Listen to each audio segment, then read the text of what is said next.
You want answers? I think I'm entitled. You want answers? I want the truth! You can't handle the truth.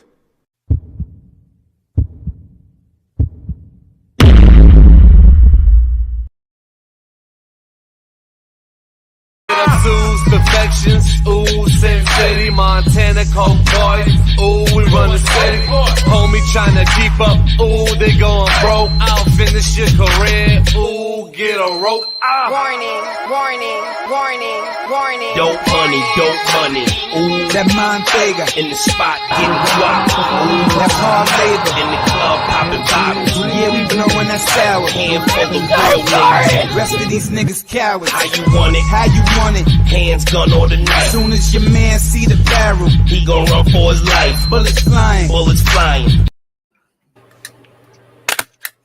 What up, Edgers?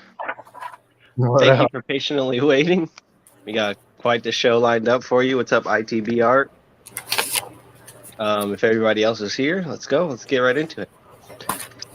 We got the lovely My Little Goatee today. Oh, very nice. Cartoon goat. We got the great Red Pill in the Wind here today. I'm not that great. Come on. He's just The, too uh, modest, guys. He's the modest, of course, the alpha. And we got Rifle up in the house. Let's go. Oh, yeah. This is it. Everybody's here ready to go. We got quite a bit to talk about today. So I'm kind of wondering what's it like for you guys. Is it popular where you're at to now be anti what's happening, like thinking that everything that's happening is fake, with the whole the masks and the vaccines and stuff, or is it popular to be like, what's it like? Because I've been trying to take a mental inventory myself, and it seems kind of weird, like a weird mental thing that's going on when I talk to people. For me, I go first. I look at it at a logical standpoint as I possibly can. You know, I don't react until I get answers, and I will do some of the things to blend in until it gets stupid, and then I fall out. I just literally just fall out the back. Wind, you're sounding very slightly muffled. Yep. I'm sorry about that. Excuse me. There we go. I was saying, like, I don't fully react until I have enough answers to fully react to these mandates or this stuff. Me, all you had to do was wait. You know, and all the answers were going to come out eventually. Personally, I think that people they've been lied to. We've been lied to. That's me personally. We've been. I mean, what do you think? Because like, is it more? I feel like the people who believe strongly in the masks and the vaccines and the whole COVID-19 the past 3 years, I feel like they are becoming less trusting of everyone since my state the mandates are done. So, but then you still see people that are wearing it. So, and they're like, their justification for it is that they don't really think that they don't really trust people. And then now it's like, it's almost like you're in the category of there are two types of people. Denier. Yeah. There are two types of people in that category. The ones with the card and the ones without the card with the mask. Yeah, but it's become so confusing and chaotic. Like you said, like, people are now realizing they're being lied to one way or another, multiple lies. So in this world of confusion and chaos, it causes a massive disruption, like instability. So these people who still continue to wear a mask, I would imagine, probably don't even realize why they're wearing a mask. It's kind of like they're pinning their hopes up on it. You know, it's like I'm so in doubt and fearful of my safety. Yeah. All I can trust is this mask, and even then, I don't know if I can really trust it all that much. But it's all I've got. So They believe in that mask like it's a placebo, and yeah, provably a placebo. And there were probably somewhere around 14, 15 studies that were done on these masks as far as an airborne like virus pandemic or whatever, how effective they were. And you can show these people these studies because I know because I've done this, and they just don't buy it. They'll continue, you know, like the NPC meme. Just picture that in your head, and them saying, "Well, you wear a mask to protect others. It doesn't protect you." And they repeat the same garbage, and the masks don't work. I can prove it. yeah. A quick question for all of you. Those who you see that continue to wear a mask, do they also exercise the social distancing? No. No, I don't think so either. I've had people walk by me, and now I live in a very conservative. Let me preface this first. I live in a very conservative state. My state was one of the first ones to open up and get rid of all this bullshit. But there are still individuals who, like, if you walk past them in the hallway, what's up, guys? Sorry. If you walk past them in the hallway, they'll like try to distance themselves as much as they can, almost like hugging the wall, you know, with their back to it, like trying to stay away from you. It's like, man, they're paranoid. I see it as mentally ill. Like that's my opinion, obviously, and I think it's a pretty solid opinion when you watch these people. It's common sense is what we should have went with to begin with, guys. I mean, if you have a virus that most people are going to be able to get over it and be done with it, and it only takes out a very small amount of people who are vulnerable to it, what do you do? What does common sense say that you should do in that situation? Maybe wash your hands, you know, or right. So in other words, what you're basically saying, what you're kind of getting at is business as usual, with the exception of like do something to sort of protect those who are particularly vulnerable. Everybody else should be allowed to get it. It's just like, it's basically just the flu on steroids, guys. That's all it ever was. We don't shut down the economy because the flu or the seasonal cold, do we? Well, over here in the UK, we've got this new policy. Well, I don't know if it's really a policy, but an expression where we're now trying to live with the COVID. What? We should have been figuring out how to live with it from the beginning. You know? Yes, exactly. Instead of shutting down the economy, instead of doing all this crazy shit, making people wear masks, making people take fucking genetic therapy, mRNA shots. And they've admitted that's what it is. So which is basically causing more harm than good. Yes, and before you think I'm some kind of conspiracy theorist, they have admitted that that's exactly what it is. I have the proof. I wish I did politics on my channel.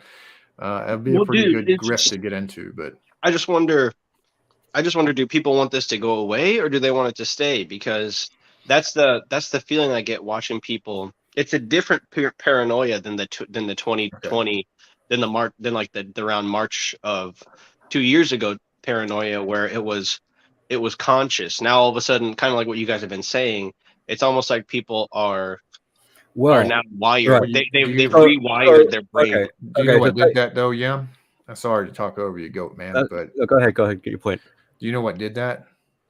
The introduction of variants to say, oh, the virus is increasing, mutating, and now you're not protected from this new one. You better watch out. Like, and the every day if you watch TV, I don't, but sometimes I've been nearby a TV, and every day the news is like, oh, they kept using cases. We have thousands of cases from XYZ city, and that's all they cases. Cases.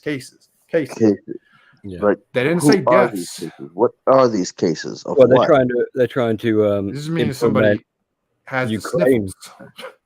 They're trying to implement Ukraine having like biolabs and things like that now. Well, So I heard that's This may pretty be well a confirmed. stretch, but I think that they're adopting the kind of social. They're using kind of like social cohesion to like mine for the type of fear of humans that people on the more conservative side had during this lockdown. Like the way that the way that people who are against the whole entire situation of the vaccine and the whole saying that it was a conspiracy, the attitude we had towards people is now that like the red pill's leaking into more mainstream communities, that level of what you say, like red pill rage, or that level of like observational information gathering that was completely void of them when they were just listening to everything that was happening on the news, that's starting to like drip into their mind now. So now they're still looking at people with that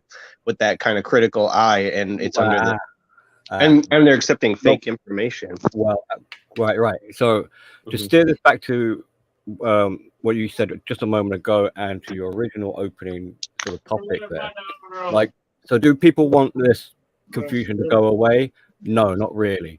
Why? Because they can focus their attention on it. Now, in some ways, they do want it to go away because people don't want to be. Well, in the truth dark. is coming out, Goat Man, as it tends to do. If you sit, if like Wynn was saying, he tends to sit back. Then that's what I do. I sit back and I wait, even though I formulate, in my mind, a lot of it's common sense, but I formulate, okay, what's going on here? And then you sit back, and guess what? The truth always comes out. Well, this is the thing. It from what you're saying there, Rifle, which is logical, because you're sitting back and you're taking multiple sources and you're comparing and contrasting. You're gathering evidence to build a sort of case, and to build your foundation of truth there. But for the majority of people, they're just taking snippets of what sounds good to them. Yeah. So they hear something like, "Oh, you're being lied to," and that's all they need to hear. Once they get that, then it's like, right, I knew I was being tricked. So whatever magical thinking I'm now going to go forward with must therefore be the truth. Well, I don't see too many people.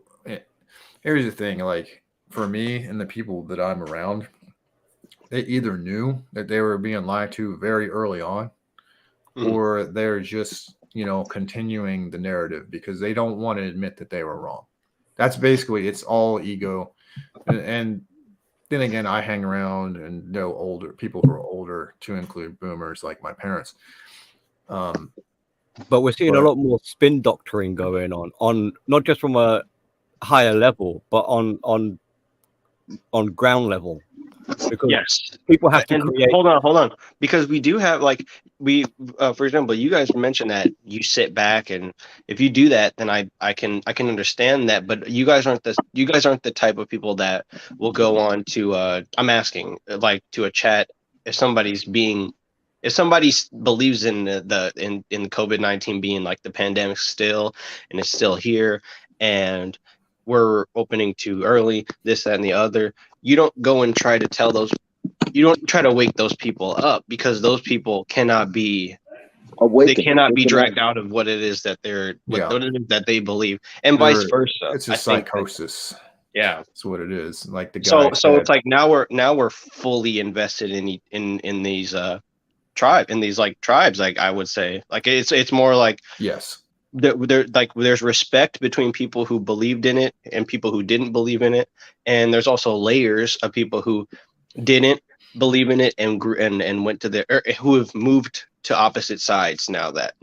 Like people who believed in it, now that the mandate's gone, they feel less inclined to. They're like, okay, well then I don't have to really pay attention to this because it's the narrative, what you said. But a lot of the time, so they had their faith and trust in, say, the government to look after them. They've come to realize that it's not so reliable anymore. They're hearing about other people talk about the red pill, so we're truthers to them, kind of thing. But they can't quite get on board with what they're hearing Yeah, from they've this. been turned away by our community through like because of our shaming or like the attitude of some of our. So Certain individuals certainly yeah, run people so off. these are truly the lost people then, because they don't know where to go. So what they're now trying to do, like you were saying at the start, like, are they making it fashionable to be red pill? So they're taking the name of red pill or truth or something like that, and they're trying to drag people into their fantasy world. Yeah, because they can't quite integrate with government, and they can't quite integrate with the red pill philosophy. They can't quite. So the only option, therefore, I mean, they're on their own. They're lost and bewildered. So the only option will be to try and. But from their point of view, they think they got it. They think they know it. Yes, because the suffering, I think, is less. Their idea of negativity being on such a political spectrum, they feel like as long as people in their tribe agree with them, they don't need to be. It's like this fake pickup artist confidence type thing, where it's just like as long as they can have this approach to life, nothing can really bring them down. And Right. So we see a lot of recruiting going on now lately as well, where it's like, look, join me, follow me, subscribe to me, or whatever, believe in rhetoric, and somehow together, we are the people now. All of a sudden, we are the people, huh?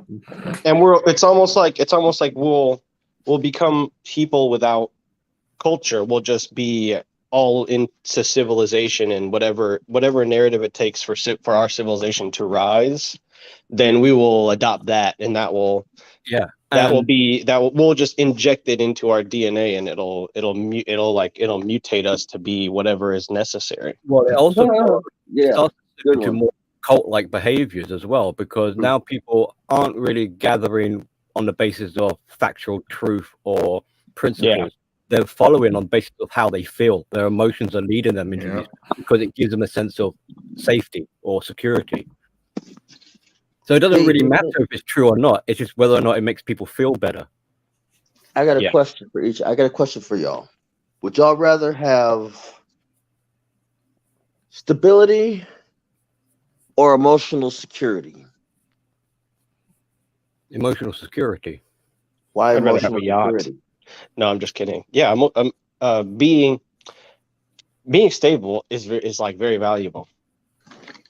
Yes, but we shouldn't be frightened of instability either, because if we were stable, we become comfortable, and then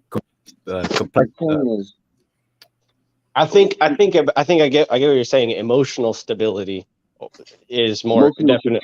Security. Okay. Big difference.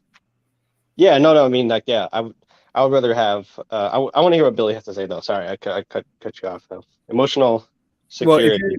Well, if you have emotional security, but you're in an unstable environment, you'll be generally kind of all right, because you're not going to lose your mind, or you're not going to become erratic or out of control because you're emotionally secured. You might be scared, but you'll know why you're scared, because you're being blown up around you or something.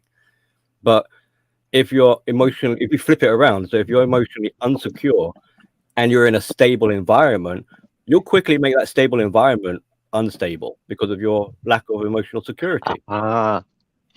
Yes. So the stability is bent upon a person's emotional security. It's kind of like you can't have stability without emotional security. I get that. Yeah. The very reason why I feel we're in the mess of what we're in is because people wanting emotional security, people getting offended, people getting who want all this stuff. Who emotional security leads to entitlement, unnecessary entitlement, and look around you.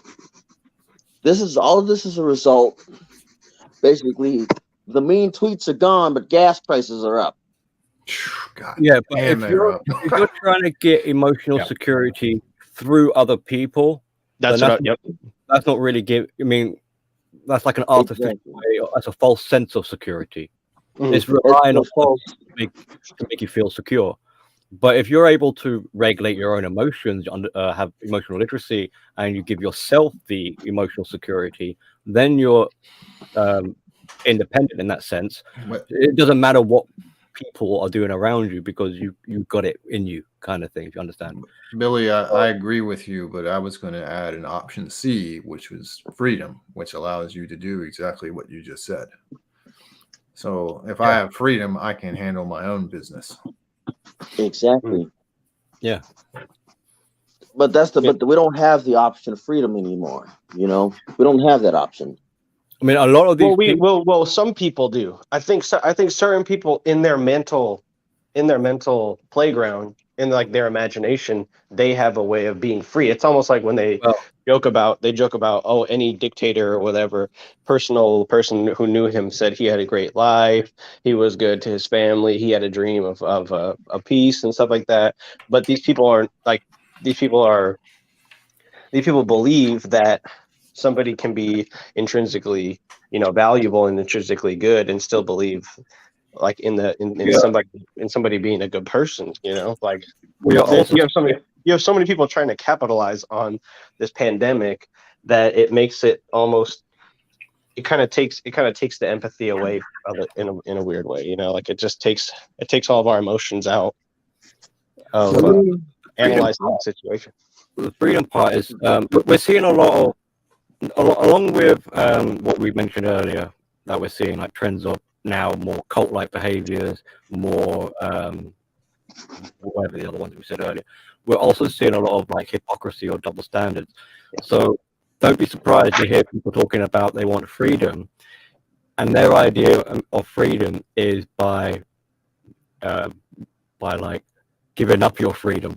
Do as I say, join my cult, and I will give you freedom. It's like that's not really freedom if I'm having like 1984 shit right there. I mean, but we did see that, Billy. They were like, wear the mask, take the jab, so that they will give you your freedom back. Exactly. How you going to get your government only takes, it never gives. Everything politically that we've been arguing about in terms of ideals after this situation it's all been boiled down to like, who do you give your money to and where do you spend your time and who do you associate with?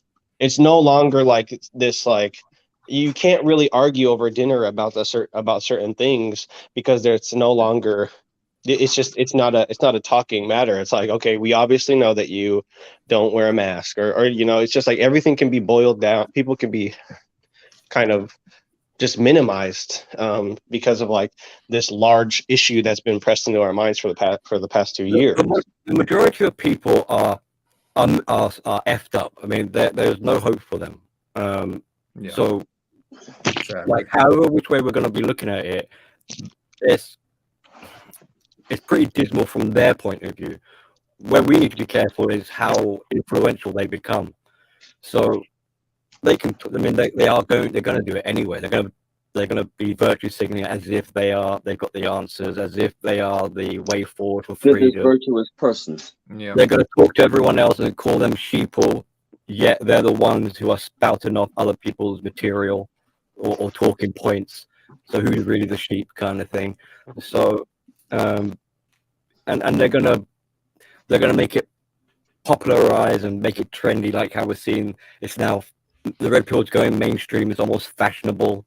I mean, I call these banners of virtue. So I'm gonna it's tell like you this much. it depends what kind of flag you're waving, and it means nothing at the end of the day. I'm gonna tell you this much. The red pill going mainstream is not necessarily a good thing. No. And I'm gonna tell you why. Hold on, give me 1 second. I gotta clean my screen off. I was polishing my boots. That's what I thought. I heard something like that. No, but yeah, it's not necessarily a good thing that the red pill's going mainstream, because the sole reason for that is that who typically runs society? Who runs society? I mean, who runs? Part of the strength was being isolated and being able to having the space. It's like almost now the mainstream. We're cohabitating with the mainstream in this idea, in this like room, in this house of ideas. Now we've moved somebody in, and now it's so hard to think. It's so hard to process. It's so hard to. And I'm not saying it's hard for me, but it's just like it's so much more. There's so much more noise when it comes to figuring out what to how to be yourself. That's basically all it is. And so if you don't know how to be yourself, the main thing that you're going to do is find external things to validate you. And if you have status, if you have money, those things are people immediately assign like worth to that. And then you can now anybody that you shit on basically is then feel for them. They're like, yes, okay, cool. It's like they're in a tribe now. They feel comfortable. Yeah, I mean that's the What I go ahead. What I was trying to say was the way is it going mainstream? Like who is like when I meant by who typically runs society. Whether you believe, I mean, not I'm not talking about the deep state or the elites or any of the government. I'm talking about the populace who runs who as a group runs society as a populace. Well, it'd be like institutions, I suppose, if you put it on that kind of level. No, smaller. They got to think smaller. Like you're thinking too big right now. Children. That's one of them. Yeah. Because I was thinking what Goatman was talking about with the teachers unions. That's like an institution right there. But then the individual, the motivations of those feminine imperative runs. Now, believe it or not, children is just one of the people, just one of the two people that really run society. You're going to say something like consumers? So people no, it's a gender. It's a gender. He's saying females. So exactly. Who run the world. Didn't catch on. Yeah. Children and females run society. And the reason why that's a bad thing is think about a lot about MGTOW. Think a lot about the red pill. Think about how a lot of all these people in these philosophies and ideologies. You thinking about that? Well, we think about it when we're walking around and doing our daily life, but then it's still this time. There's still this time. A kid could walk in front of us while we're listening to a podcast, or a girl that's with a nice body could walk across our path. Then what's happening then what's happening to us? It's still like outed. Yeah, you haven't fought, and this is like I think this is a part of the first kind of segment ish, it's just like we can't, there's some things that we can't fight against. Exactly. It feels like we're talking about things over and over again, but it's because not only is talking not going to solve it, nothing's going to solve it. It's something you live with now, and there's no victim mindset that's going to be able to make it so where we can't face these things in our day-to-day life, or we can't have these thoughts about the situation. And it's almost like we're married to we're married to the problem almost. It sounds different coming out of my mouth than a monk or a person who's a off the grid person, or a person that has a different lifestyle, like an entrepreneur or a business owner or something. It's coming out of our mouths in a different way. But I think it's all, whether you're trying to alpha your way out of this narrative or not, is all just dependent on your circumstance. Like some people don't have to fight. You can survive it, guys. And we're all just individuals. That's basically what he's saying, is you only have so much power as an individual, and there ain't no way to get, because this is a society level problem, and a couple of individuals aren't going to be able to solve it no matter what they do, because you just don't have the power. But you have power over yourself. So what I'll say is live your best life under your principles. And survive, because I think this problem may work itself out. Maybe not in our lifetimes, but I think it will. I think that makes a differentiation between the two general kind of types of people: those who are willing to actually work hard and have the responsibility, accountability to self-improve and to do things, and then you've got the vast majority on the other side who are averse to that. So their tactic is somehow like, can I buy my morality? Can I buy my acceptance? Can I buy my recognition? Can I you know. So, and this idea of buying is because they're emotionally bankrupt. They haven't got the muster within themselves to do it. So the only other way to do it is to artificially sort of buy it for them. And of course, it does. You know, it's not gonna really be it's not gonna really work for them. It's not. This isn't really you can't buy your self-esteem. You can't rally with other people. Yeah, you can't use views either. Yeah, there's an old saying, guys, that's called "followers are many, but leaders are few." So what I suggest is you be your own leader. Stop looking for one, and be your own. And most people out there are, I mean, that whole theme of what we've been talking about is most people are followers. Most people put the mask on and took the jab because the man on the TV told him to, even though he contradicted himself several times. And there's also an element with these followers is there's a lot of envy and jealousy because, you know, they're looking towards their leaders to guide them, to show them the way. So again, when we talk about the red pill going mainstream, we can see why it's so appealing. Because from their point of view, these sheeple, these followers, they look at the red pill as like, hey, these guys, they seem to have some sense about it. They seem to know what's going on. So we're going to jump on board and we're going to like live vicariously through them and call ourselves red pill, but they're not.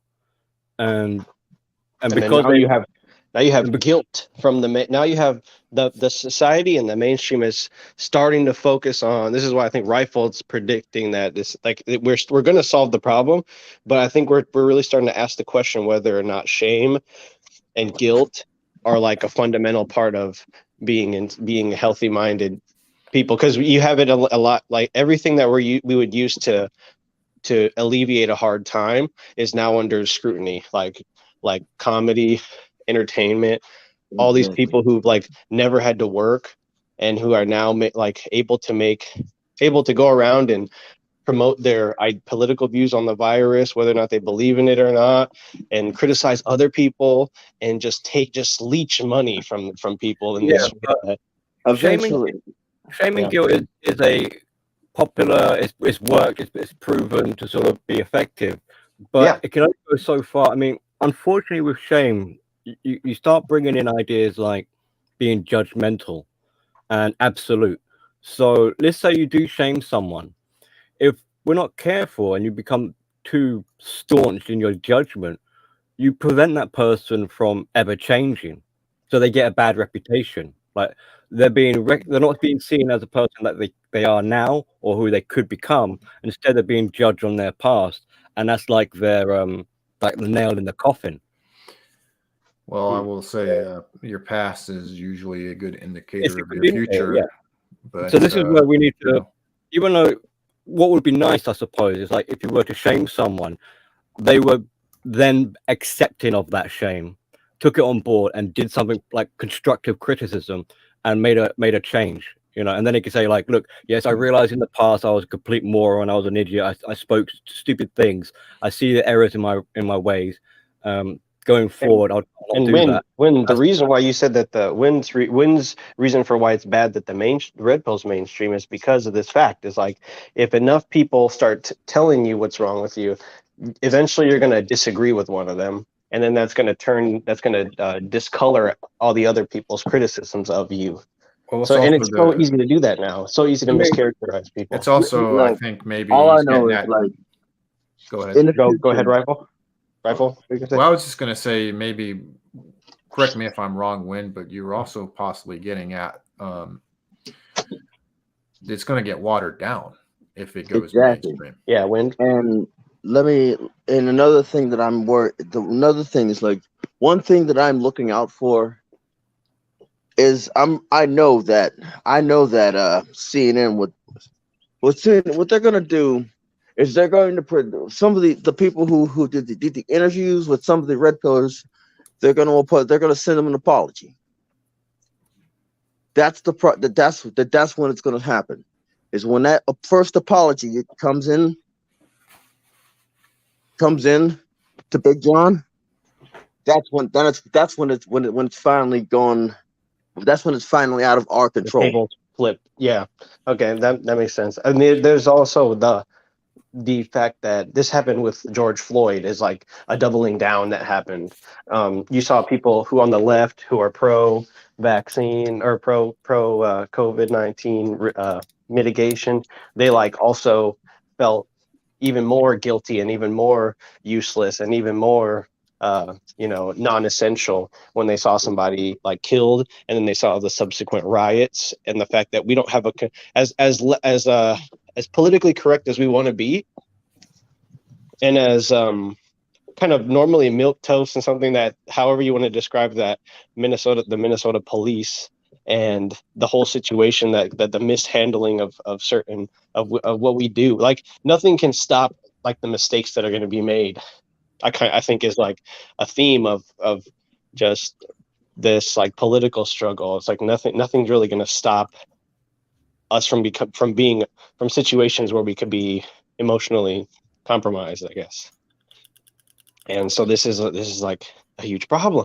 And this is like how are people addressing this? You look out, can you even see what the emotions on people's faces anymore? Like how are they? Maybe they're not wearing a mask. Maybe they don't believe in this virus, but are they being truly themselves?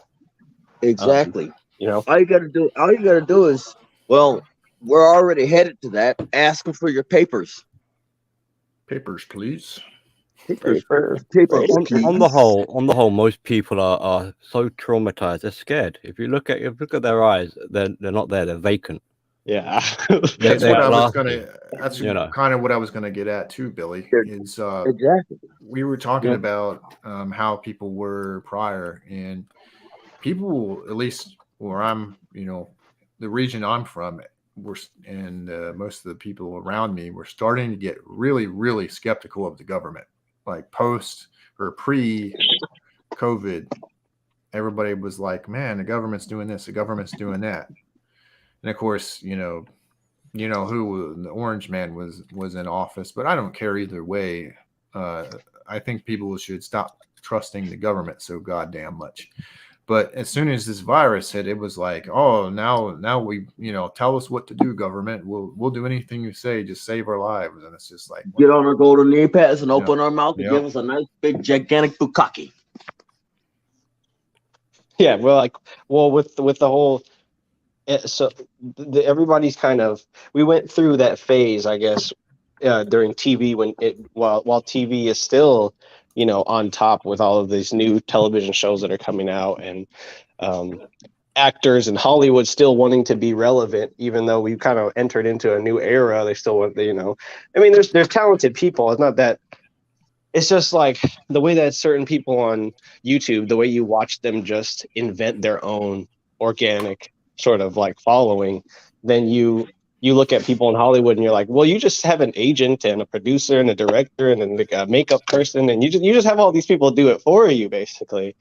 And the fact that they're still trying to do that, it kind of limits it puts people who are against like the fake woke agenda. It puts us in like a spot where we really are just looking for somebody else's to connect with somebody. Because like from what you said, Rifle, it seems like you guys are becoming skeptical because you're paying attention. I don't like what Billy talked about, where you're just a blanket skeptic without really keeping track of what's going on and what's being said on the other side. I think it's normal and natural to be curious. And the moment that we start getting into this headspace of just lean down our heads and work and don't pay attention to what's going on and just be a flat out skeptic, it's like, I think that's also very bad. And I don't know if based on my experience with the red pill, I can't really necessarily say that specific people do this, but I just notice it as a group trend. You have to take things as they come. So I'm a naturally skeptical, but I stay open-minded until the facts come in. And you'll notice this anytime there's a mass shooting or some other type of event, people immediately start, shooting off at the mouth about stuff that they don't know what the fuck they're talking about. No, and then the truth comes out, and they're all, surprise, surprise, they're all fucking wrong. And people got all up in arms. The Ukraine stuff. there's shit going on that we have no clue. I mean, Right. I know a lot. There's a lot of stuff that was out there, and I know the CIA has been operating in Ukraine for fucking, years and years, Forever and a day. stirring up shit. And so this is not as much of a surprise to me because I've been paying attention to this shit. But there's a lot that we don't know. So I don't have like a strong opinion on Ukraine because I don't know enough to formulate one. Well, it's weird that you said that to me just now because you said that you know a lot more about it, and it seems like people who don't know anything about it have a stronger opinion than you. Yeah, I know a lot, but I don't know enough yet for me to be comfortable issuing out a strong opinion. But yeah, you're right. That's something you don't see anymore either. Is like people not feeling comfortable to express with the liberal bend to all this news. It's like people feel the need to post or just express how they feel because they've been lulled into where all this stuff is going to be used to come back and bite people in the ass. It's kind of like what I've been saying. Yeah. It's like being so comfortable that you can just release all this information about yourself and like justify it by saying either you're making money or you're building building trust with your audience and stuff. You don't know what audience is out there. Right. People have changed so dramatically in the past 2 years. Somebody who's your quote unquote your subscriber or somebody that's in your tribe, think about going through a plague in your village and for that lasts so long that you don't even remember a time where it wasn't like this, and then trying to treat people like how it was before. It's never going to happen because they're all conditioned to be exactly how it is after the stuff went down. Well, these social dynamic problems is a consequence of the internal collapse that people are having on an individualistic level. So if you've got individuals in a society and they're all mentally screwed in their head, they're all in turmoil and PTSD and etc. There's no way they're going to be socially cohesive, are they? They're not going to be able to interact with other people because they're too busy dealing with their own mental traumas and shit, basically. So the problems in marriage, the problems in dating, the problems with escapism into computer games and addictions and all this sort of stuff, social media and rallying behind banners of virtue and all this stuff. These are like these are the echoes of the problems that people are having on an individual basic level. Which kind of goes back to what Rifle is saying, is like if you're able to do the inner work, to self-reflect, to self-parent, to pull yourself up, to be disciplined, to be have morals and principles and ethics and values, etc., to work on yourself, then this will help mitigate those problems happening in the future. You take all that away, what do you have? The person becomes rendered infantile, and this is why we see a lot of childlike. This is why they gravitate to please rescue me, and I'm just going to join any group and do whatever it is without any thought of consequence or taking a balanced perspective. They don't care about that. They're just going to do what they think in the here and now is going to work for them. So they make bad decisions. They have bad results. And then does the child take responsibility? Of course not. So they start to blame other people. They expect other people to be responsible for them, take care of me because I can't do it for myself. And so because they're invalids or not, or so, right? Because they're.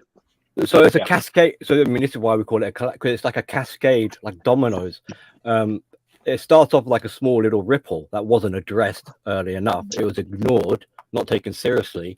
Like with feminism, like, okay, we'll women are feeling down. Okay, we'll let them into positions of power, and then before you know it, they're taking over the world. And now people are like, how on earth did this happen? Well, don't play ignorant and dumb like you weren't part of it. You let it happen. The problem is that you didn't put any restrictions or boundaries or any stipulations in place. You basically bent the knee because you were afraid to say no. So with that kind of element, it's not just problems with the individuals, but you have isolated problems between individuals clashing up against each other, creating a mutated child of problems. It's like a cocktail of bad stuff. And this is why it's so hard and interwoven. You can't just address one issue or just address, you know, without affecting the whole structure of society, etc. And this is also why when one part of it starts to collapse, it all goes down with it, because they're all becoming reliant on one another. Yeah. Yep. And so,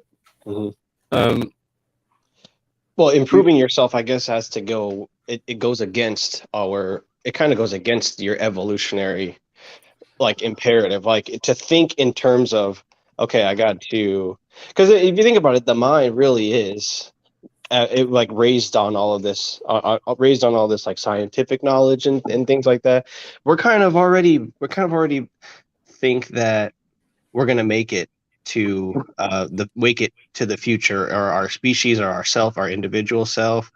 But then we have this idea of self-sabotage that then like makes it so that we can, we're like active participants, or it's like it's predetermined. So, all right, ourselves over. So on a kind of spirit, not to try and sound too spiritual or quirky, there is actually psychology in what I'm about to say. So it's not all kookiness, but people are afraid to live. So people want to die because in death is a certainty. You know what death means. It means you're not alive. So with us, it's almost like death is a familiarity. So you can become comfortable with the idea of dying. However, with wanting to live or being able to live is unknown. So for a lot of people, the idea of to be free, as Rife was saying earlier, or to have your own life in your hands and be responsible, is bloody scary. They don't want it. They don't want the responsibility of their own life, which is partly why they're getting other people to be responsible for them.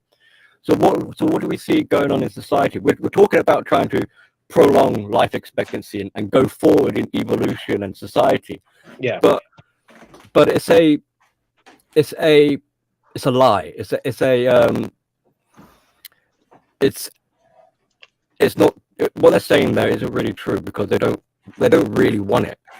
And what we see instead is that people, they are, I mean, they're not literally dying, obviously, like biologically, but the way they are submerging themselves into social media or into the metaverse, for example. Original mentions it all the time. We learn this from pickup artists, for Christ's sake. Like, if you have to keep saying something, then it's not actually happening. We haven't had we're so stupid as people that we developed a language to articulate progress, but we never actually developed the tools to actually progress, like the mental, physical tools to improve. Like, there's so many. We created all these products to sell to people that can somewhat improve your life. Well, there's no actual product. I mean, to be a bit fair, like to be a bit considerate. I mean, yes, because in the last 100 years, we have rocketed in progress and development. I mean, think about how long the planet's been around. Humans have only been around for a tiny little fraction. And within that fraction, our modern era is only like 100 years old, maybe 200 or something like that. So, think back in the olden days, how much has changed. So it is understandable that everyone's heads would be spinning with modern day technology. I mean, like, I don't know how to use iPhones and iPads and things like that. Like, it baffles me, So when I would not suggest, but I would put forward that the idea is like, we're not really ready for what's to come technologically. We were never ready in advances, right? So it's harder now for people to adjust to the changes. Well, I mean, I agree. They're pretty much calling it witchcraft now. It's magic. Jibbity pokity. Yeah, we weren't designed for this, really. No. Well, that's what I thought. That's what everybody tells you. I guess it's like you're being engineered. The people at the top, they want you for a specific purpose. Well, but then if they're anxiety-ridden, disgusting, thinking animals like me too, how can they have a plan? Is always the thing. But is like, I guess the. But here's another. There is no room. Well, another quirk of it is that there are some amongst us, who will go with the times and adjust and take, they'll keep up to date with technology or information, and they're on the ball kind of thing. But what happens there is it creates a bigger divide between those who are up to speed and those who have been left behind. So the ignorant become even more ignorant when we look at it like objectively outside. So we see the drop in the IQ. We see the drop in attention span, and things like that. By design. Right. So again, it's not really helping the situation. It's making it worse. By far, but it's according to their plan. Those people that Yam was just talking about, one thing I should point out to you is they have been practicing selective breeding for a very long time. And I believe, this is just a hunch that I have. I don't have anything to back it up, but I'm quite sure that intelligence was something that they've selected for. So you get where I'm going with this. And as Billy was just talking about, IQ is a problem. Why would they want people to be dumber? Why would the smart people, the really, really smart people, want people to be dumber? And I'll just let your hamster wheel spin on that. Well, one of the popular arguments would be because it's easier to control them and things like that, and take advantage to have like a slave labor, a workforce, right? But it's not. I mean, you can see how, like, just because you can engineer other people to be dumb, it doesn't make you smart. It just means that you have intelligentsia. You have information that you and a few other people. What I'm saying is they've selected. But that has a problem. But that has a problem though, and we're seeing it happening now. I mean, it's not. If we were like a council of high elitist intellectuals, it would be a pretty dumb move to create a population of complete nitwits that will burn the entire planet down. Mm-hmm. So it might seem like a good idea because we can control them and everything, but I wouldn't want a moron driving me around in a car kind of thing, because I'll be worried they're going to crash. They don't want you to. Don't get me wrong. They don't want people to be functional. They don't want to be self-sufficient. They want them to be retarded, but they want them to be within they want them smart. Yeah, they want them smart enough to be able to run the machines, but no smarter. Yeah. But what we're seeing instead happen is, I think I might take this from like Nietzsche's slave morality, is that so amongst the lesser IQ'd, they start to develop their own sort of philosophy, for very to justify the reason why they're low IQ'd and to explain how the world works, etc.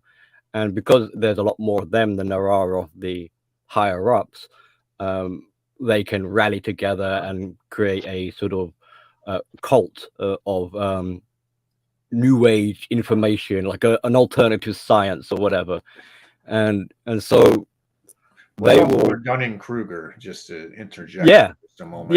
Exactly. People who aren't particularly intelligent do not and know that they're not particularly intelligent. Right, and they think, and because of that, they think they know it all. I mean, Baron, you said it in a fleeting sentence earlier, where I'm trying to remember how you said it, but you basically made that point where when I think about Dunning-Kruger, I think about, well, it's it's a German name in there. I just think about scientists in World War II who were just like, let's let's experiment on people. We're smart.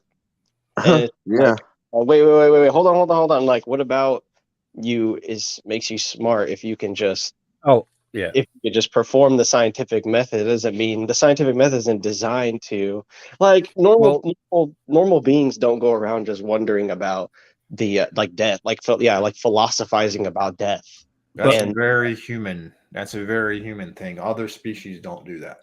But that right on, and that Dunning-Kruger effect tied in with what Baron said way earlier in the conversation about, like, we're getting people who have very small, limited knowledge, but they're adamant that they know it all and they know the truth. So smug. Oh my God, people who are like on like Reddit and Discord, Chan, and like they have this idea in their head about what's real. It's so nothing behind them, they've got no PhDs or any research or anything. They're essentially nobody on the street, but somehow they're the most ordained intellectuals on the planet.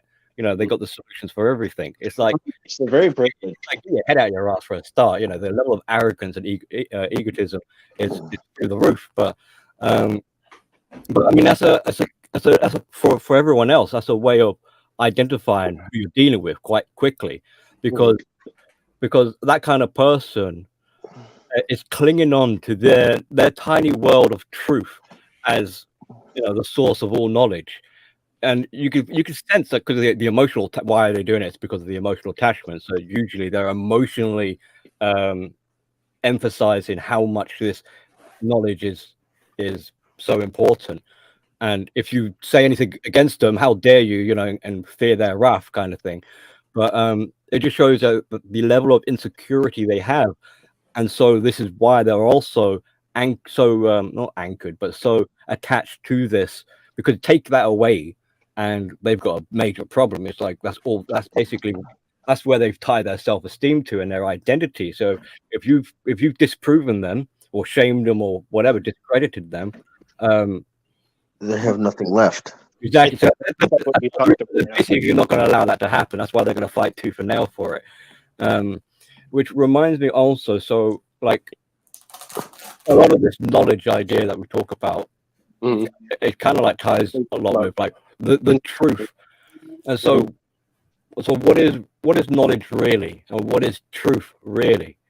And I've heard some people discuss this recently, so I threw my 2 cents in anyway. And basically, from what I understand, is truth will exist regardless of whether or not you are here to tell it. So it is outside of you. Knowledge is outside of you. You could be erased and your truth would remain. Right. Pretty profound, Billy. So this is where we can spot outliers with this, where if they're making an argument and you remove them from the argument, will their truth still hold up? Because a lie needs an advocate to tell the lie.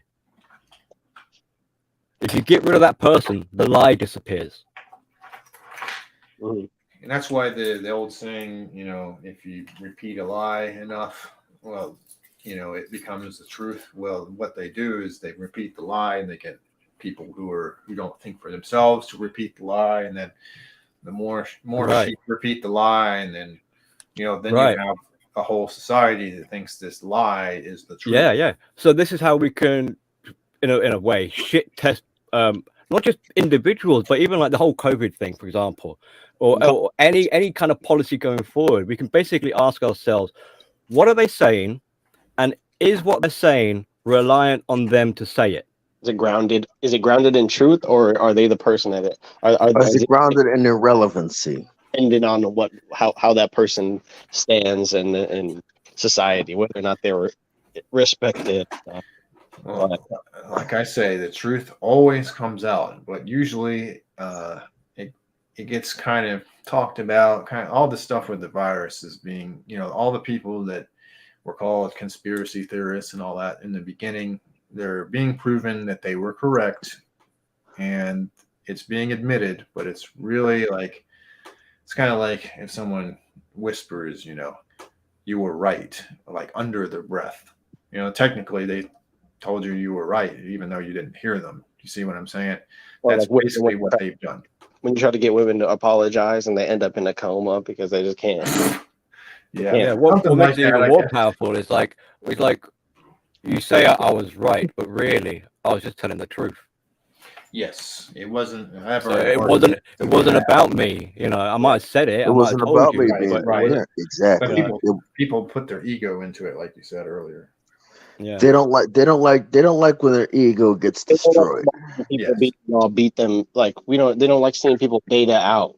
And that's the worst thing to get. Like what you said, we've been talking about circumstance this whole show. Like if you take away from the red pill just like being alpha, it's just like it's like you're so obsessed with weeding out the fake men and fake women that you kind of like glommed onto the most reductive aspect of what the red pill is the proving stage, like the vetting process. Is like if you're just it's kind of a bleak existence too, and pathetic if you're just looking to like have this lens on every single thing. It's gonna, I think being like nested and grounded in it, you can say things that are true, but the moment you start like Well, applying that's this to single situation, I think we just become numb, I guess, to like the real truth. We're just like, oh no, it's fake, it's fake.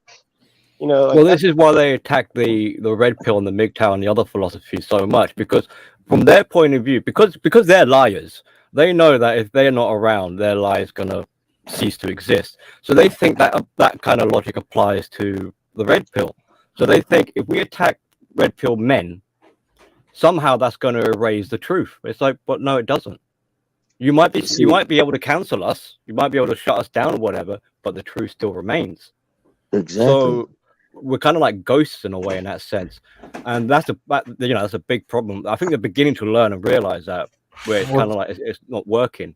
It's also a big tell that the red pill damages their ego and their worldview so much that they have to react the way they do. Yeah, it's beyond their attacking range.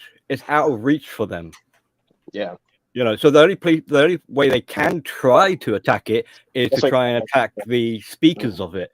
But it doesn't work. But the question is, who are the speakers of the red pill? You got some of the faces, but you don't got all of their faces. I think with the cancel culture that people are realizing when they remove somebody, now they're responsible for everything that they do. When you cancel somebody, now every single failure, every single success is determined upon you now. There's nobody else. If they have that epiphany and they realize, oh crap, I've just killed my only alibi in life, my scapegoat or whatever. I mean, in a way, they've kind of red pilled themselves then. Yeah. So the truth has finally caught up with them. I mean, we might call it karma at that point, but it's finally caught up and bit them on the ass, kind of thing. And let's not also forget that some people are just flat out evil. Some people are just evil and self-interested. I'll give you an example.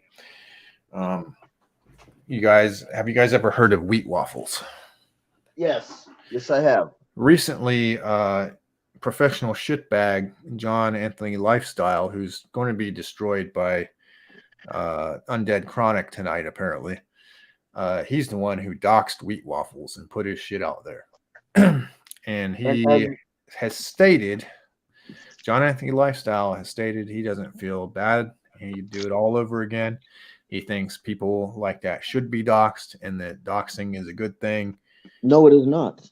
Yeah, oh no, I'm with you, Wind, but I'm just saying this guy is evil. He's just extremely selfish. He's fucked up and he's evil. And we can't forget that there are people out there that are just like that. And there's no talking with them. There's no reasoning with them. That's just how they are. There's no negotiations with them either. Right. You can't. Yeah, that sounds a little bit psychopathic. Why? Because the psychopath has morals. Funny enough, you might not think they do, but they do have which is another little definitely lesson for everyone to sort of take on board. When people talk about morals and ethics and all this, these are value-based systems of belief. So just because someone might say they have morals doesn't necessarily mean they're a good guy. True, bad people. Having a moral discussion doesn't weed out bad people. Right. Look at Hannibal Lecter from Silence of the Lambs. He's got very strong morals, but he's a goddamn psychopath. Real quick, Posca Bob, he's doing another thing on him tonight at like 10 Eastern. Look, my point of view, Undead Chronic has every right to roast wheat waffles. Every single right.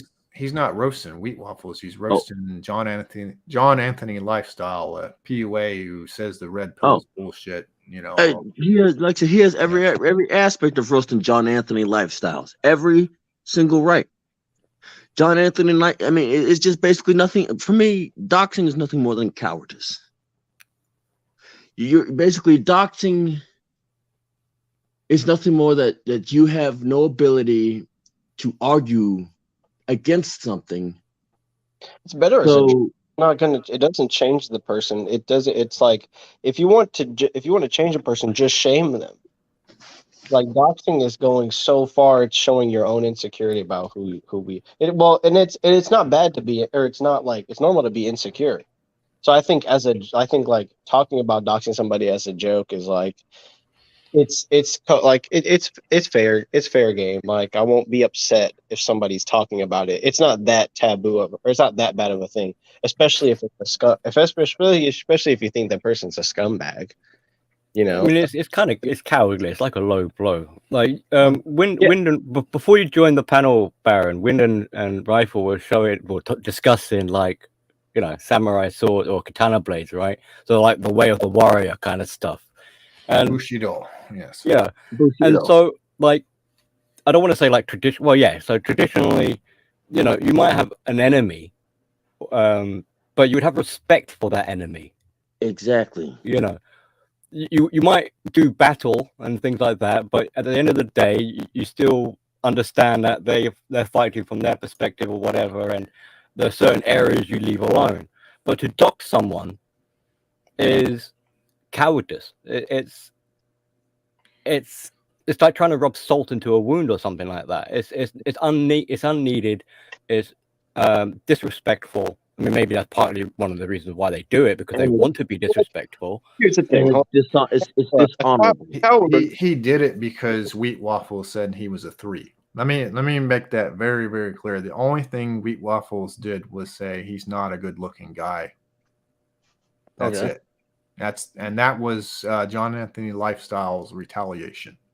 Yeah, that was his justification for doing it. Show his name, face, what school he went to, all this other stuff. Well, we gotta, I think, I can, now that I know about that situation, I can relate it to another type of scumbag that, you know, that decides to dox people, who's now back. And, You're gonna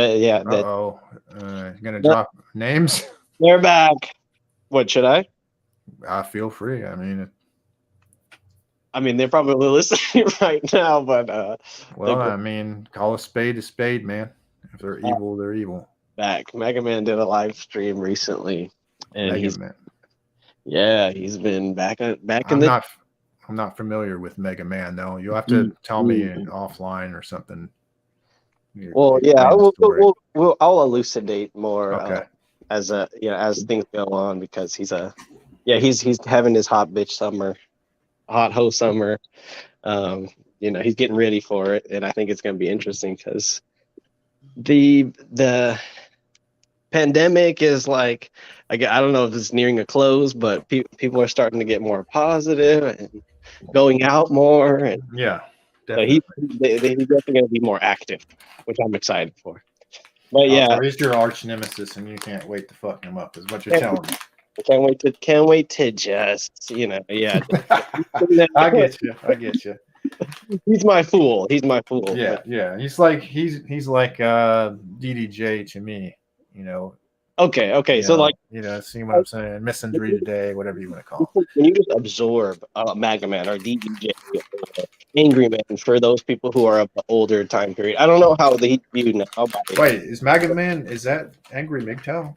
No, that is not Angry MGTOW. All right. I'm just making sure. That ain't Angry MGTOW. Because he changed his name to Angry Man, so.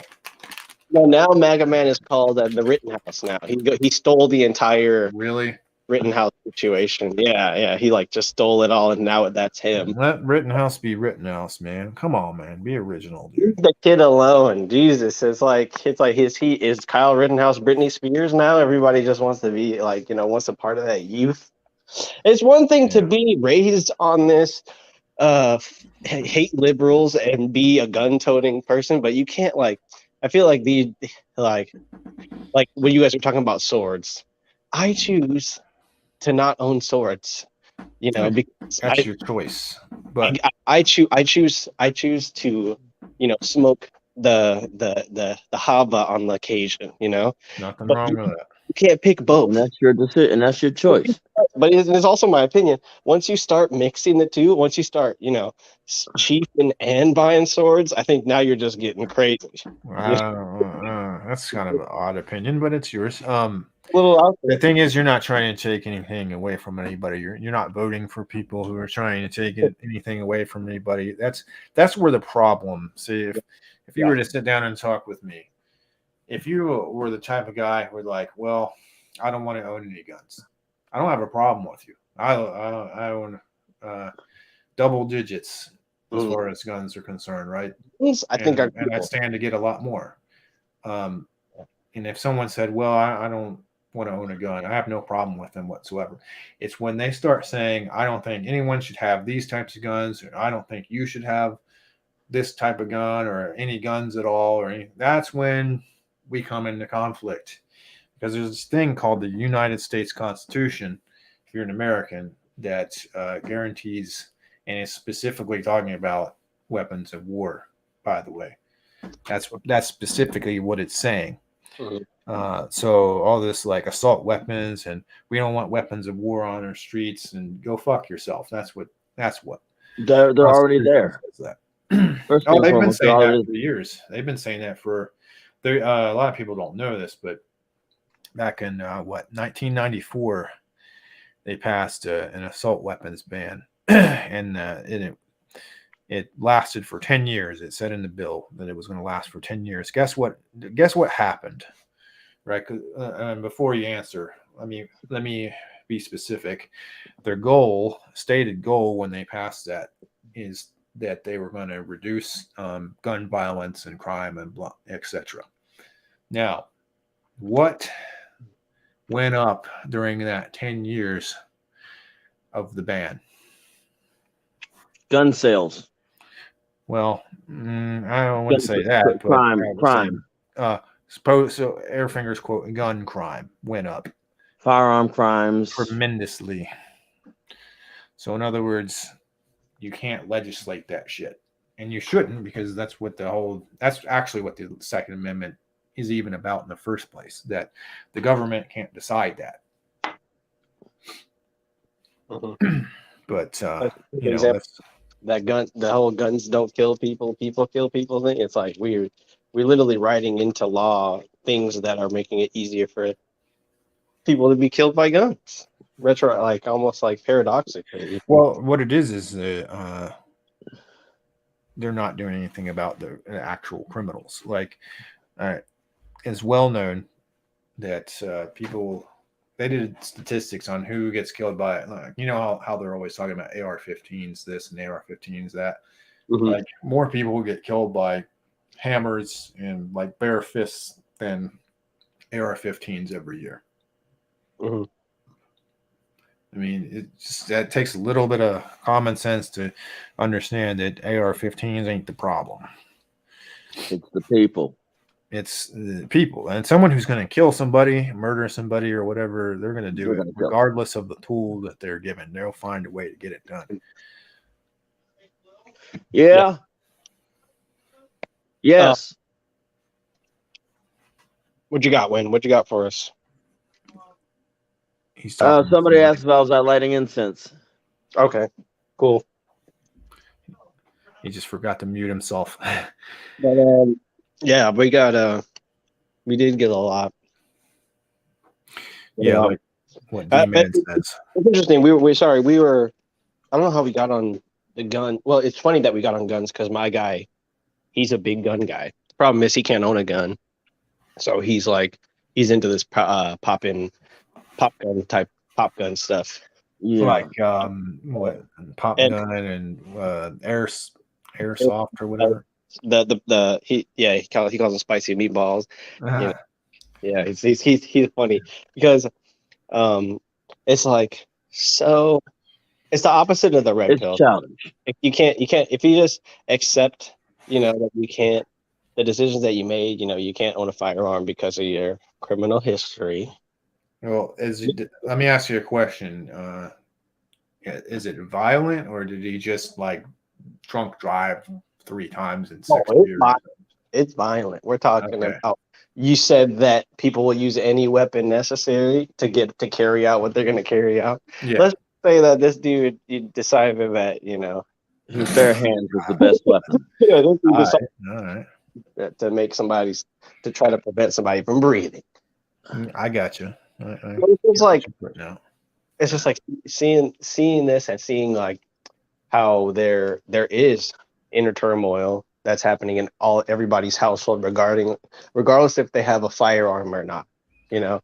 And it's like there's still even people are still troubled, and the guns aren't really doing the job and making us feel safe because we have like words, and it's sad because our society is so sensitive, but we have like all this information that's being weaponized against us that's making it hard for us to figure out like why the gun is so important in the first place. Like, so a lot of us are placated, a lot of us are sheeps, a lot of people get upset when you start talking about things like racial or gender or health related stuff now. Yes, And they get offended by that. Yeah, they're not victim. They're not.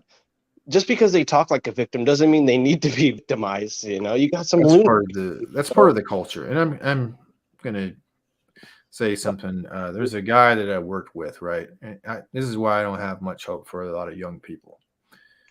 There's a young man. He's 20 years old. That works at the same company as me. Let's just say. And we're sitting around at our boss's house. We were watching an MMA fight. I think it was last Saturday.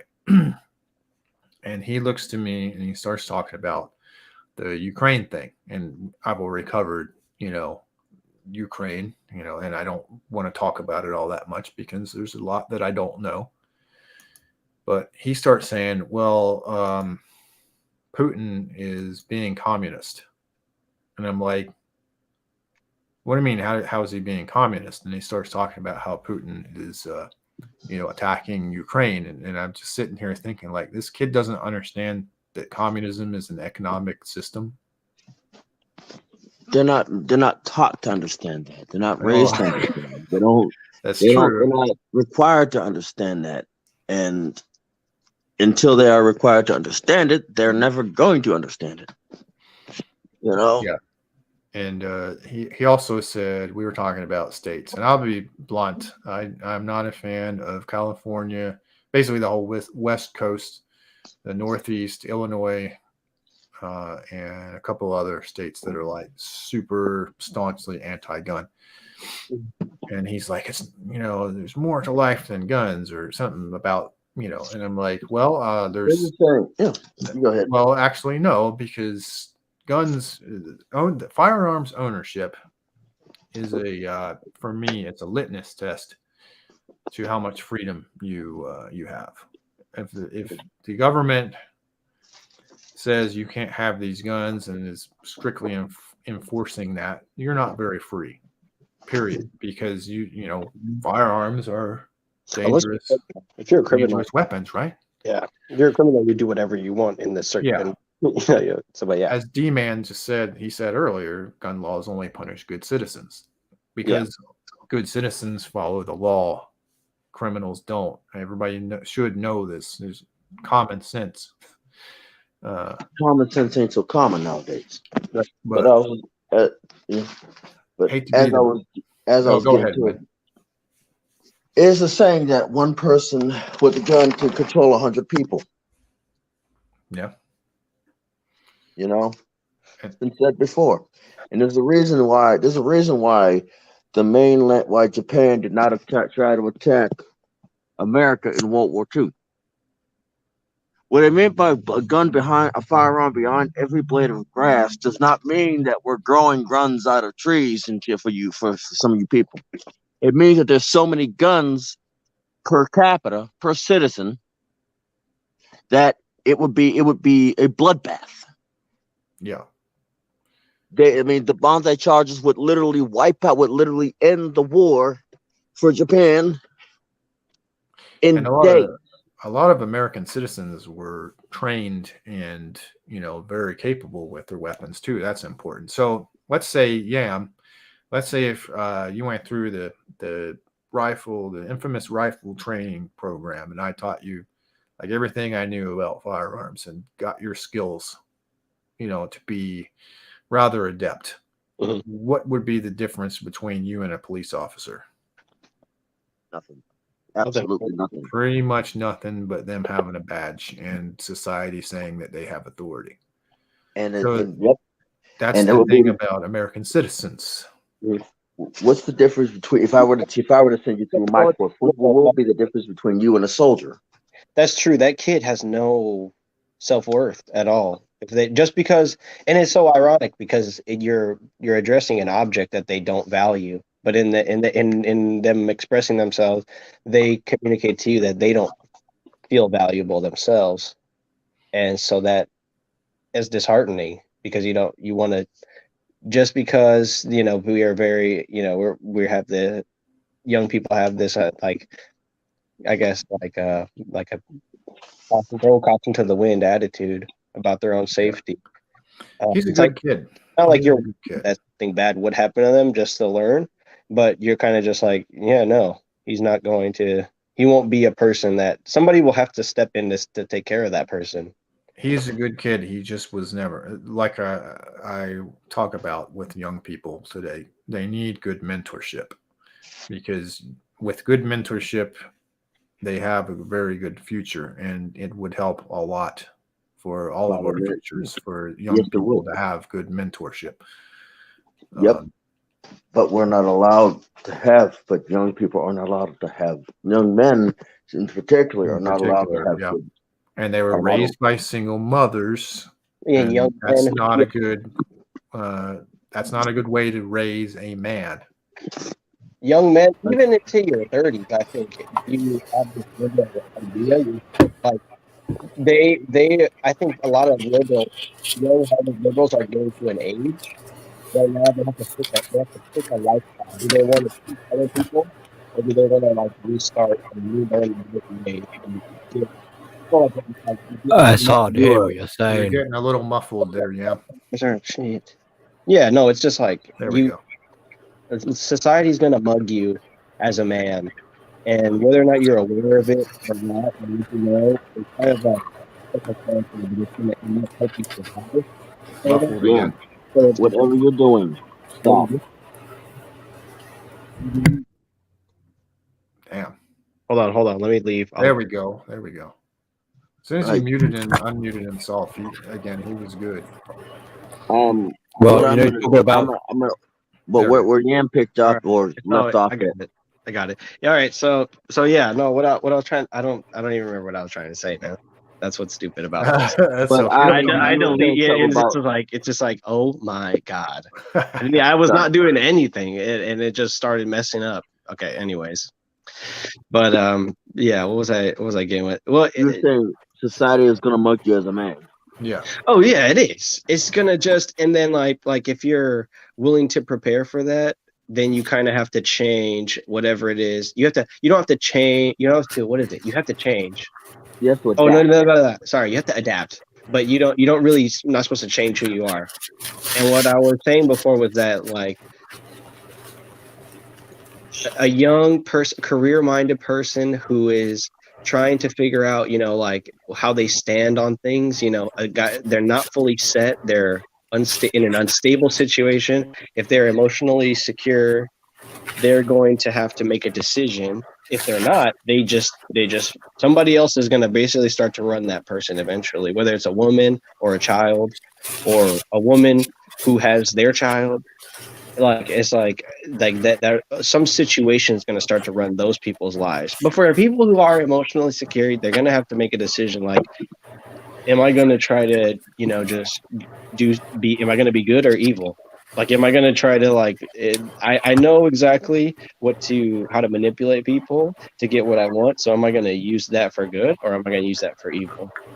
And I think that whatever it is that is happening right now is definitely making it so that they can't. But if they adjust their morals to such an extent, they can just, from their point of view, what they're doing is good, even though they're being evil. It's good for them. Yeah. That's the way they're thinking about it. Mm-hmm. Well, that's why morals are self-serving in a way, in that sense. But I mean, they can serve to make you strong. So if think about, I'm just going to use an example. All right, think about Yam. Let's say, are you a gamer? Do you game? Oh yeah, yeah. I game Okay. game a lot. Now imagine you're playing a game that you like, and let's say you find the cheat codes that like give you invincibility and all, everything in the game. Yeah, cheating. Does that make you a better gamer by using that cheat code, or does like playing the game and learning the ins and outs and increasing your skill by doing, does that make you a better gamer? Well, you're talking about exploiting. If you want to talk about cheating, I exploit games a lot, and then you get the full content of the game as opposed to being Okay, but limited to the content based on your skill level. You know, right, that that's that not what I'm saying though. yeah. Like I'm saying, which makes you a better gamer in the game? If you don't cheat, if you don't use a cheat code, or if you use a cheat code. If you play it the right way, it makes you better. Obviously, Exactly. yeah. But That's I think in terms I'll of be back. why people, I all think in right. terms of why people cheat in games is to just get the content that they don't Right. want to work Well, for. it's to get that quick hit. That Yeah. you just want to take a shortcut and get to the boss or whatever, what have you. They're taking the takeaway is that they're taking a shortcut instead of doing the work. But just a brief mention on that though. I think it's like all this money that they spend on these games to put up filler content. It's kind of like they do it to rebel. I think oftentimes you can rebel against Right. I'm not trying to like blow it up or make it more complicated, but they put a lot of stuff in games that aren't really important. Like if a lot of gamers, they kind of have realized that the gaming industry is really out to get them and get their money. So I Yes. think by cheating, you're kind of also building some sort of like personality. Like, oh, I won't be manipulated by these games. I'm going to manipulate the game. That's how I look at it. But it's just like, Well, I mean, you're right. There is definitely, yeah. when in the gaming industry these days, especially. I mean, I'm significantly older than you are, and so games were a lot harder back then. Back in the yesteryear. But they Uh, have false difficulties. Like there's these yeah. FromSoft games where it's just like brutally difficult and you die all the time. It's not. I don't think it matches the difficulty because you can always look up the information online to see how Yeah. to beat it. Yeah. So it's like it is difficult, but It also it's solvable. it is a grift, and and you're talking about filler stuff, and I get that too because it's kind of like this isn't making the story better. This isn't doing much of anything. But some people just, you got these people out there that are like super completionists. So they used to have games where it would basically tell you um, how much of the game you'd completed, and people Mhm. would autistically try to get themselves to 100% before Yeah. they're satisfied. So it does satisfy some people, and others, they just want to, enjoy the game, enjoy the story, what have you, and enjoy the experience. Mhm. But like what you said earlier, it does make sense. Like if you try to if you're a completionist, like when it comes to as a young man, like if you're just a completionist person, are you really gonna live the full scope of life, or are you just gonna go down one path, maybe a dark path? But because like when I think about what the game, when I think about the gaming context, when it comes to dating, like you don't want to cheat when it comes to being to gaming. But a lot of the pickup artistry that you see is like skipping all the pleasantries and just having fun and getting out and gaming and kind of exploiting. And it's just like Well, that. that's the whole point, is it's having fun. Yeah, yeah. There is really no magic cheat code There's no when it comes completion. Yeah, to, you can't yeah, complete a relationship like yeah. trajectory. It's like that's There's just not. no real magic cheat code to get a woman. You Mhm. have to develop certain things. That's why, early pickup artistry where people would use this canned, corny ass, pickup lines is so laughable. Yeah. And people get stuck on that. They think it hasn't changed. And I've mentioned this before, but when it comes to that sort of thing, game is just developing a charming, socially calibrated personality. and then it has to be you instead of like you're not like pro wrestling. You're not like Stone Cold Steve Austin. Not an act. You're not being like quick. persona. You know, that Yeah, and you I take think off when you go home.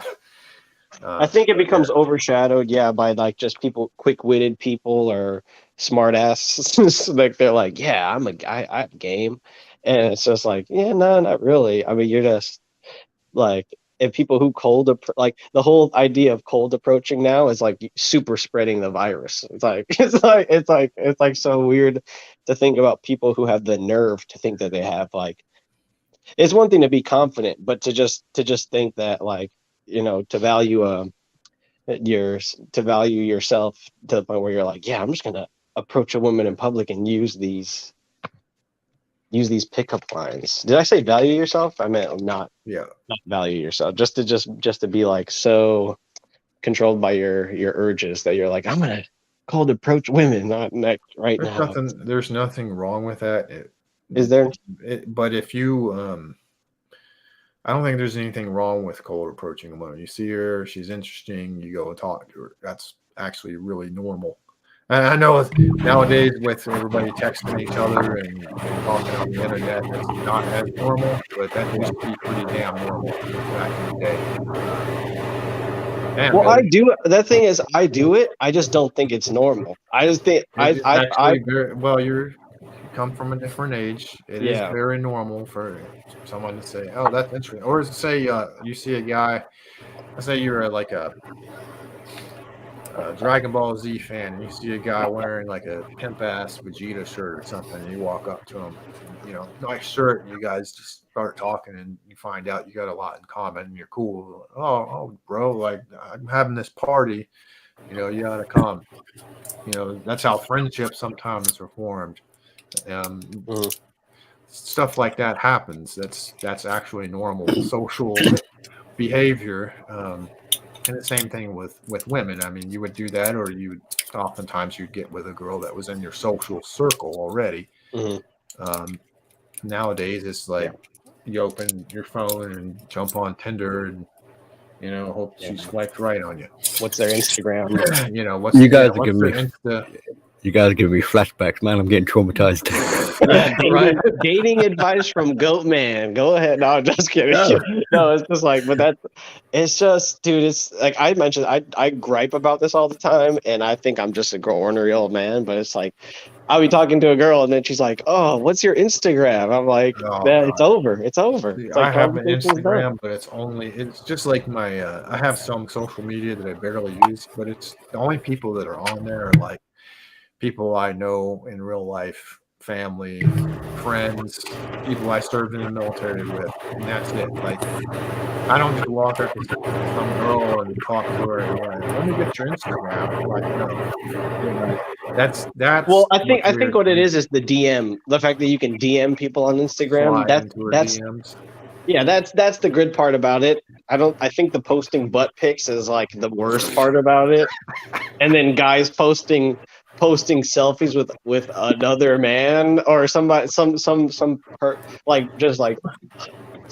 linking themselves to another person through social media. Like, if you want to link yourself to people, like what you said, do it organically in real life. Like, who cares about what somebody else thinks? But what, like, maybe that's something DM, I don't understand, but when you say linking, so like, are you saying like the people that take a picture and then they like tag someone famous in it or something?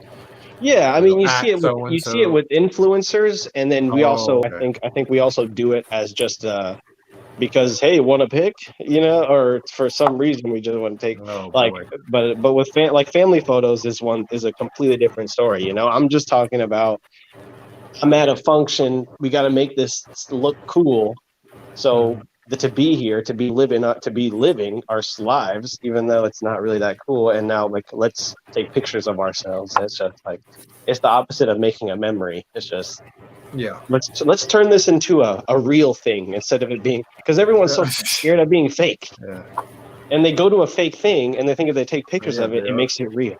A lot of that stuff is fake, but that's kind of like echoing what we were saying earlier about this is living in death. This isn't living life. So this is where they feel alive through these pictures. Yeah, and I guess it's just that I just don't. The way that I've developed, I'm not trying to make this sound bad at all. Like the way that I cope with it is to just do everything ironically, but then to see people like still back from when like MySpace and Facebook is the thing, they still behave the same way. It kind of makes me be like, dang, like the amount. I'm almost jealous, like the amount of investment they could have in creating this like big collage of that's another about aspect. themselves. It's like This is what today's currency really is. It's about appearance. I mean, never mind financial currency. It doesn't really matter. The value here for most people is how they are.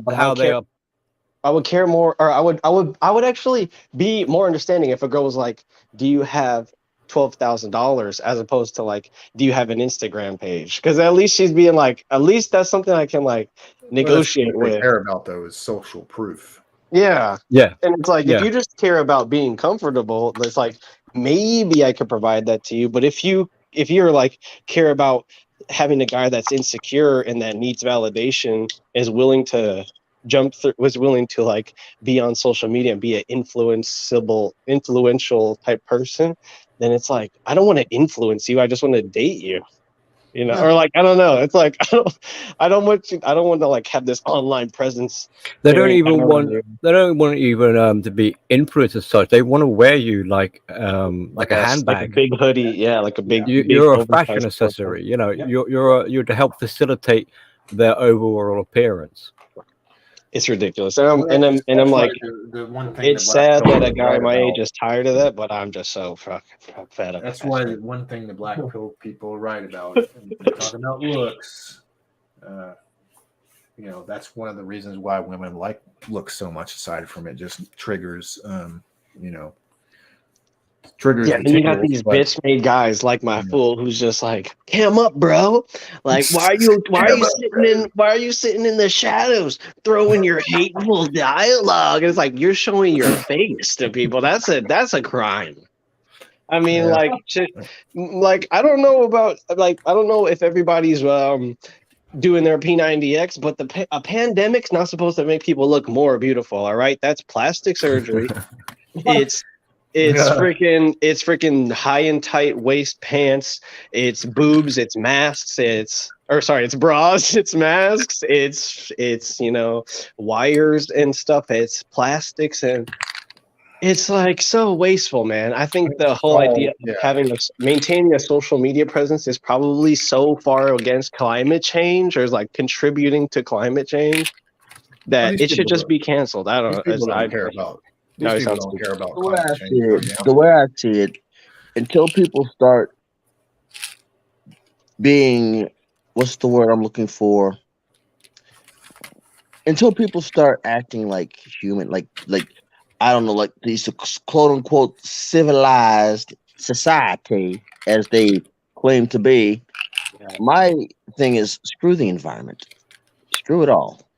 Let it burn. Screw the sea turtles. I don't hate the environment. What I hate, and I just recognize that it's all a platitude. So that it's just like the wearing the mask thing we were just talking about. I'm a good person because I wear a mask, and I'm protecting your life by wearing the mask.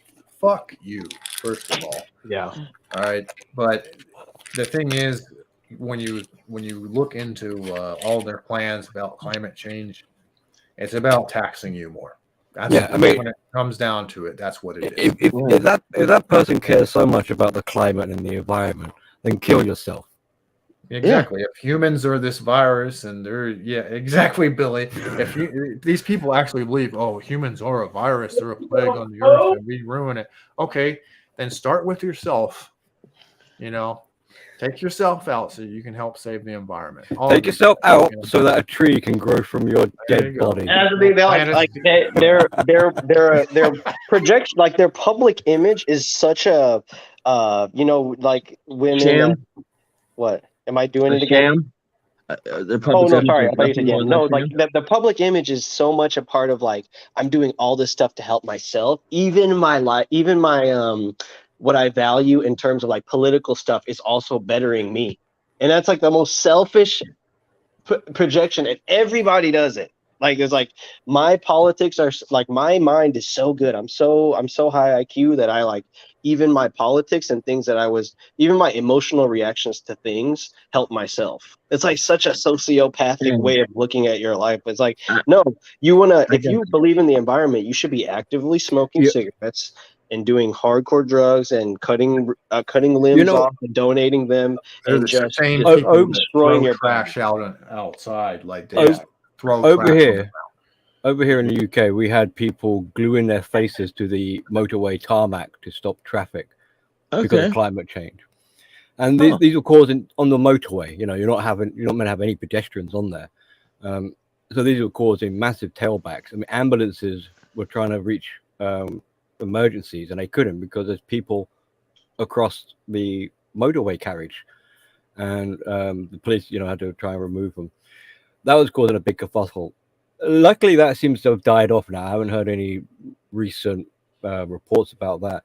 But a new one has come along. I don't know if you guys have been experiencing it, where now these activists are deflating people's tires. No, I've never heard of that, but that's pretty fucking wild, man. So check your tires when you go to your vehicles because you never know, some muppet might have come along and deflated, or worse yet, they might have gone and slashed them. But it's just and like there's no loyalty. Like you talk about people, that seems like an act that you would do to a person, where it's like that you didn't you betrayed us, and I'm like, it's like Lord Farquaad. He looks behind himself, and there's no one else there. It's like you. This is a message from us. No, it's like you decided to do something really stupid, and you're blaming it on my group versus your group. Well, like us. This one person has now represented we the people. They've become so grandiose that they are now the spoke. I mean, Greta Thunberg, for fuck's sake. That gets back to our tribalism show we did.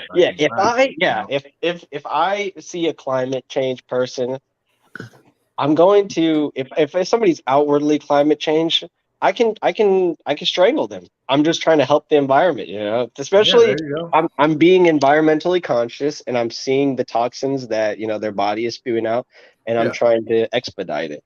Well, I mean, I don't want to go when I go hiking. Like I love nature. I don't want to see human trash laying around. But at the same time, I'm not producing it. I keep my trash where it belongs. But I also don't want to raise my fucking taxes. And I don't want to be lectured by people who fly on private jet planes. Right. There was that old, this is like going back long ago, we used to have glass recycling banks on the street, and you divide up your colored glass, clear glass, green glass, or whatever. Yeah, I remember that. And then the truck would come along and just empty all these glass bottles into the same bin. It's like, what was the point of getting people to divide their colors if it just gets all mixed up anyway? Yeah, I know, it's stupid. Not very well. I've seen people throwing full on they throw organic stuff in recycling all the time, and it's just I don't know. It's just making it. There's nothing we can actively do about it. We already are a problem. The more we think about it, the more we're gonna make it even worse. I think we already are unconsciously doing what we're doing to the environment. Now that you have people who are activists who are trying to make people more aware, it's all it's going to do is just make people overthink and just cause more. This petrol crisis thing that we've got with the prices going up. They're now making the argument, which is like, it's the saving grace for electric cars. It's not. Which shows that before this price inflation, electric cars weren't popular. They weren't succeeding. But now suddenly, because there's a problem with fuel, electric cars are now somehow more viable. But we're probably already aware that electric cars aren't environmentally friendly. No, them batteries are when them batteries get disposed, they're nasty. Yeah. But it's just one of those things where they it's a platitude, and they expect the people who go along with it to not really think about it. Yeah. who are. It's just a talking thing. Like it's just a thing to talk about, like around the coffee table or something, or in the coffee store or something. It's just a. That's all it ever should be. It's like it's just a scientific fact. Like why make that into an entire like just being imagine being so shook by the fact that like gravity. It's like everybody's acting like Isaac Newton when they first discovered gravity. Oh my God, the climate! It's gonna kill me. It's like, dude, relax. No. Well, humans are very arrogant. And also getting back to the intelligence thing too, but humans are very arrogant. They don't realize the Earth is going to do what it's going to do when it comes to like its temperature. A lot of that's controlled by the sun.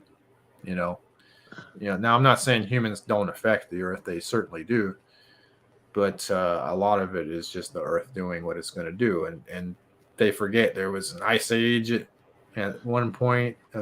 In fact, back way before you were born, scientists were talking about, there's an ice age coming, and that was like back in the 80s. They're like, we got to be prepared for the coming ice age. Yeah. It's like, okay. This ice age coming. Yeah. Now they're saying, the Earth's too hot now. Gen Z's like this, man. I just want to like this. If we're just a dust, if we're a ball of dust, then we need to burn the ball of dust as tinder to like light the fire of civilization. Like just abuse the Earth and whatever you can do to. You can do to get away. We're in a toxic relationship. I mean, we're codependent on the Earth. I just think those people that think humans are so toxic and ruining the Earth, they just need to start with themselves. That's all I want. If you think the Earth is so beautiful and great, go to the bottom of the ocean and inhale the sulfur gas that comes out of the vents. Because if you want to talk about toxic, I think by the end of me and Rifle are going to be having banners that say like, "Kill yourself, save the Earth." Yeah, we're too overpopulated and we're ruining the Earth. Start with yourself, man. Go. Paradigms. They're two. You can think in either one of these things. If you think in terms of if you don't think like this, you're an extremist. You either kill yourself and save the environment, or you kill the Earth to save yourself. If you think anything in between that, it's kind of it's not, to use an old term. Well, no, it's just you're just a failure. I just think you're just a failure. Well, tell me about it, D man. On a smaller scale, like what was it? Like Friday was a beautiful spring, like warm with a cool breeze, sunny, beautiful blue sky. Just a great day Friday, and then fucking Saturday we got snow. It's crazy. Yeah, like I said, the weather is just a thing you're supposed to talk about instead of talking about religion and politics, but we turned it into a whole entire thing now. Ridiculous. But what are you going to do about that, I guess? What are you going to do? You just got people out there that need something to live for because they're guilty, because they get to breathe air, because they're not in a volcano, and it's not a volcano not exploding ash in the atmosphere. I'm with John Smith on this one. In part, that's also like another part of the symptomology of these people losing their minds because they're so frightened and scared of the world that their survival is in jeopardy every bloody minute. They're scared of their own shadows. So things like the weather, which is like a magical phenomenon to them, is going to be like, oh my God, there's deep, profound meaning behind all of this chaos, and it's just like, whoa, it's just it's raining. These people are being moved into institutions where they actually have power now. Yeah. Well, as opposed to just being a fearful peasant, now they're a fearful noble person. Now they're a person that's like, I administer healing and good climate to the world with my decision of city council to like teach kids about the Red River. It's just like or something about some delusional diatribe of we're going to teach kids how to be predators. What? That's a good. I guess send your kids to that school. Yeah. So. The International Women's Day thing that was earlier this week, my kids' school were promoting that, and it was pretty harsh, man. It was like, we do not stand against the biases towards women and girls, and we will not let male and boy bias go get in the way or whatever. Like, we're the future. Hashtag we're the future. It's just like, whoa. Okay.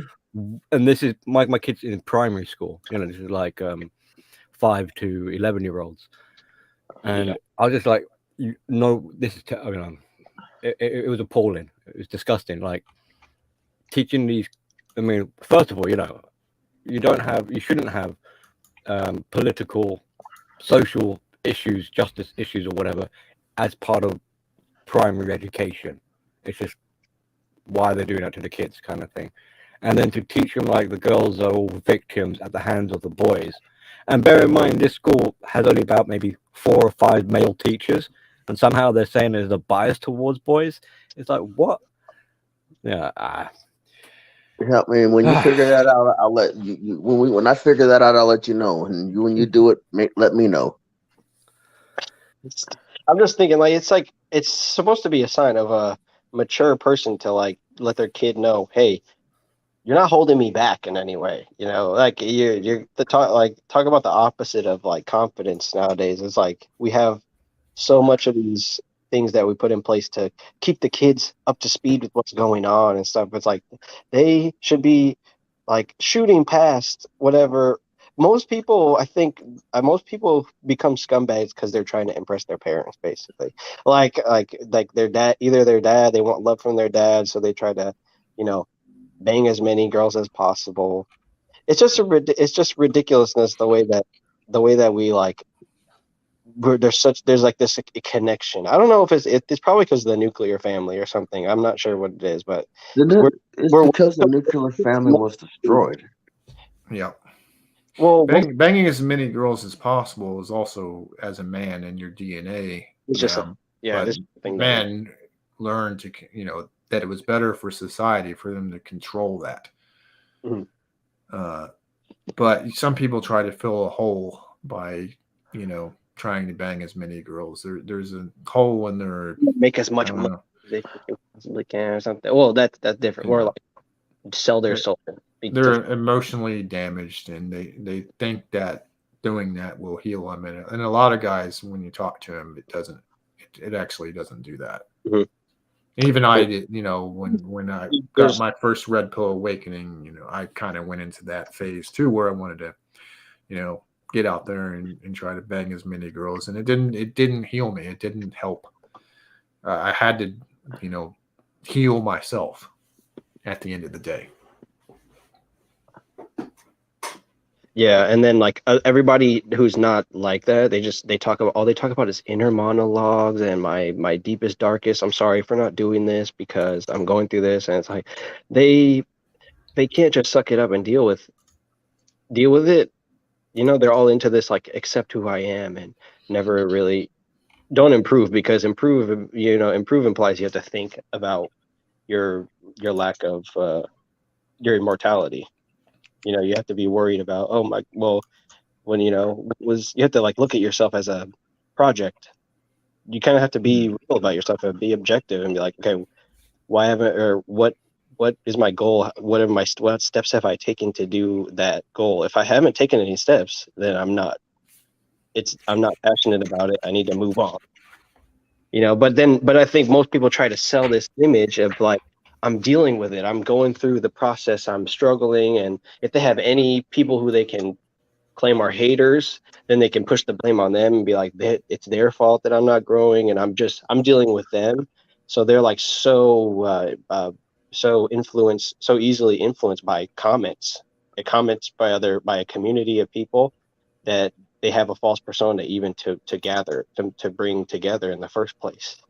So it's like they have a persona at all. Real. Yeah, so hard for them to be real that they like that's all they can talk about is just like how real they are. They can't talk about, you know, they don't like drama, because drama, in order to be invested in drama, you have to believe in something that isn't real. You have to like suspend your disbelief, because that's like it's like watching a play. You're not going to be watching a play and be like, well, that didn't make sense. Why didn't they do that? That's scientifically reality. You have to have an imagination, like in order to believe anything, and a lot of people don't. They lack that. You know, Right. they've replaced that with a voice with like the super ego telling them what's right and what's wrong. If it's not right, then they just don't pay attention to it, and then they red pill themselves on accident because they just like, oh crap. That's that's the funniest irony when they red pill themselves on accident. Mm. Yeah, nobody should do that. And I think it's like if the red pill is going to become mainstream and regulated, then your best bet is to approach things ironically because you have to, regardless of if a person is trying to go for a specific message, like as a human being, you want to have your own opinion about it, whether or not like you can't just because you're jaded, you can't just go to people who are anti-establishment because then you're going to get caught up in what they're going through being an emotional person like we all are. Like you can't just, a lot of people like what they say, they've just burned their idols or like they burn things in effigy in order to relieve stress. You know, it's like it's not, they're not fixing a problem, they just, now they can move on to a different group of people or a different Billy the Goat talks about that, where he's just like they have a harem of people that they switch up and talk to when they get sick of their original tribe of people.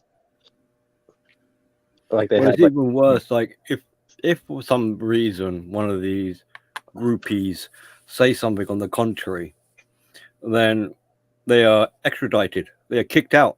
Suddenly, it's like you ain't one of us. You betrayed us. Yeah, you're whatever. You're an agent or something. So there's no loyalty amongst them. There's no reassurance. That agent, that agent can be taken more than one way. Like,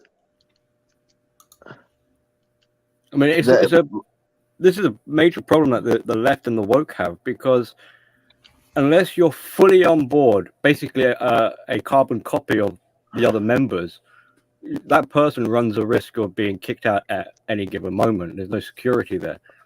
And it's like, how dare you think differently than us?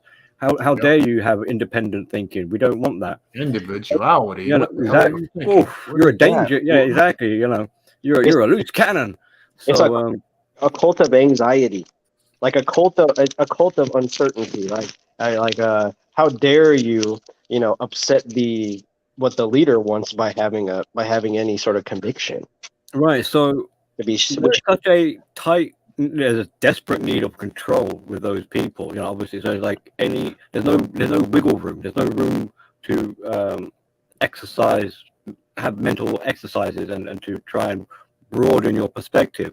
So it's a very narrow view. They see the world through a narrow lens, and it's also they call the right side extremists, but you don't get more extreme than them, because it's either our way, literally our way, or get the F out, and now we're going to persecute you on top of it, not just boot you out, but we're actually going to destroy you, cancel you, maybe dox you, and things like that. So because obviously by voicing I mean, the thing is, they might not even be voicing a radical different perspective thought. They might just be just entertaining the idea, just considering it, but it's like, well, that's already dangerous. We want you out just for even going left there. is notorious for psychological projection and accusing the other side of what they themselves are doing. Yeah. Most of us know this. They've been around a while. I mean, and the thing is, and they're also on a subconscious level looking amongst them, even amongst their own camp, their own group. They're looking for that outlier so that they can pin the tail on the donkey, because they want to basically have a person like either a punching bag or someone they can attack, because they've got that aggression. They're looking for fights. They're looking for conflict. They need that sort of battle going on, because they're looking for an escape from pain. It's an escape from pain. I mean, say what you want, but I think most people need more pain, like metaphysical pain, like avoiding I hate people who try to avoid what's being said about them or try to minimize the criticisms about them. It's just like it's so selfish. It's like looking at they're unable to look at themselves objectively, and then they get all upset and they get all depressed. But it's really themselves. It's just themselves depriving themselves of the necessary pain to grow. So you see them go through the guilt of not being pained, but then also experiencing it as them doing harm unto others. When it's really just they just need to get right with themselves and realize, like, I never think about themselves that way. I mean, we typically end the podcast with improve yourself, always be well, Yeah. always Well, do yeah. I good mean, for yourself.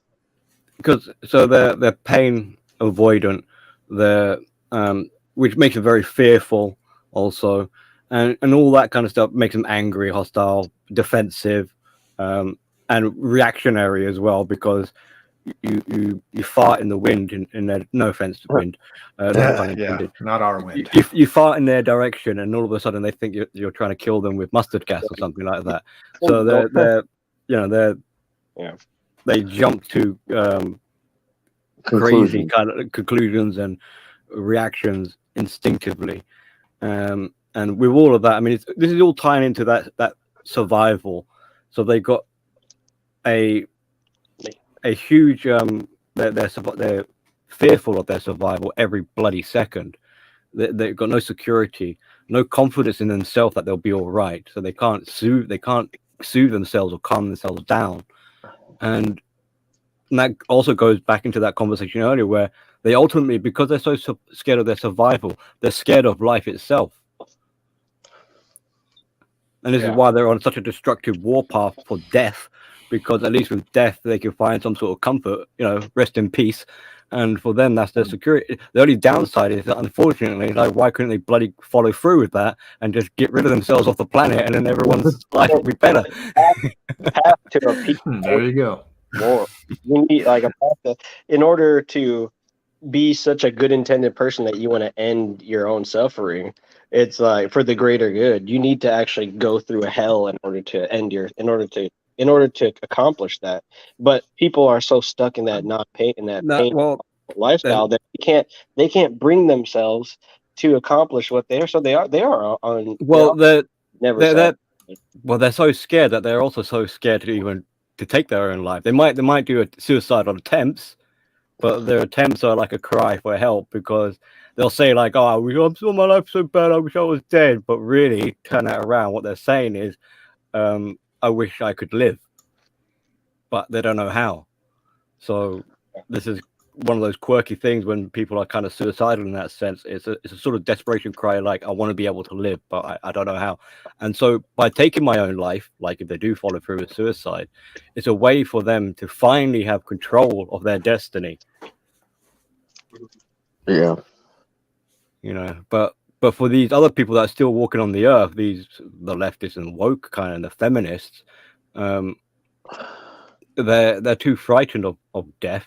So what they do instead is try and become immortal. They want immortality. They want to live forever.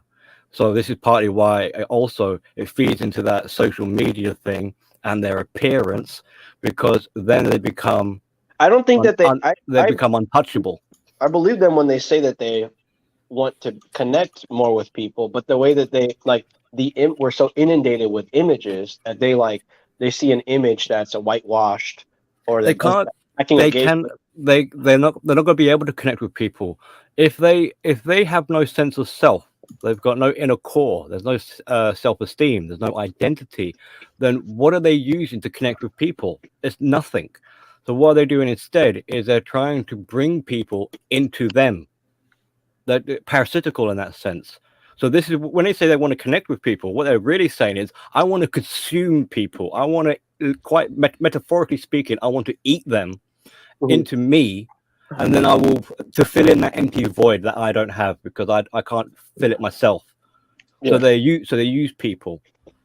Yeah, what's really going on is they feel guilty that they've been doing that in secret, pretending to be genuine. They wish that they were more upfront about how they use people. So they admit that they want to connect more, because reality, people are waking up to the fact that they're being used, and what they want is for people to be more unaware and sleep more. But like, they also are attached to this social hierarchy where now you have Joe Rogan, you have people who have podcasts who like influence people and tell them information, but they want to be that, but they also don't want to have to maintain that. They want it to all to be handed to them on a silver platter. Yeah. And they should all be hung. So this is why it's like child, because like I need you to take care of me because I can't take care of myself. So I need you to be my self-esteem because I don't have any self-esteem of my own. So I need you to compliment me, and I need you to make me feel better because I can't do that myself. Yeah, guys. When people, don't you know how hard it is to live this fake life? Like, come on, I need some sort of help from you. And together we will be really fake, or fake. We'll be fake real together. You know, we just fake real. Fake real. What they're trying to do, I call this is my psychological stamp in the field. I call it the exchange, the transaction. One must die so that the other can live.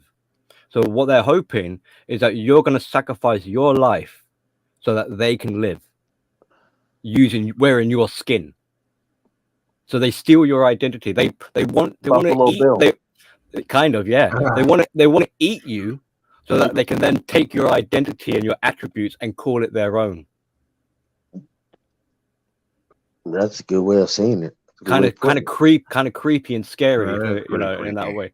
But that's basically how their mode of operandi is to take people's identities, integrate it into themselves, and hope that the person they're taking the identity from dies, and then they can live. They can live on. It's a liar leeching off another liar. Basically, it's like, oh my God, I thinking about it as though, like, why is it necessary? There needs to be and what people are realizing is nothing is good enough. Climate change, race, gender, we ate it, we chewed it, and we spit out the bones like a freaking owl in the middle of the night, with a rat or something. It's not good enough. We need more. We need to kill aliens now. Like, we need to start digging the earth. There's no limit. Yeah, there's no limit because there's no sense of self. It's an empty void. Words.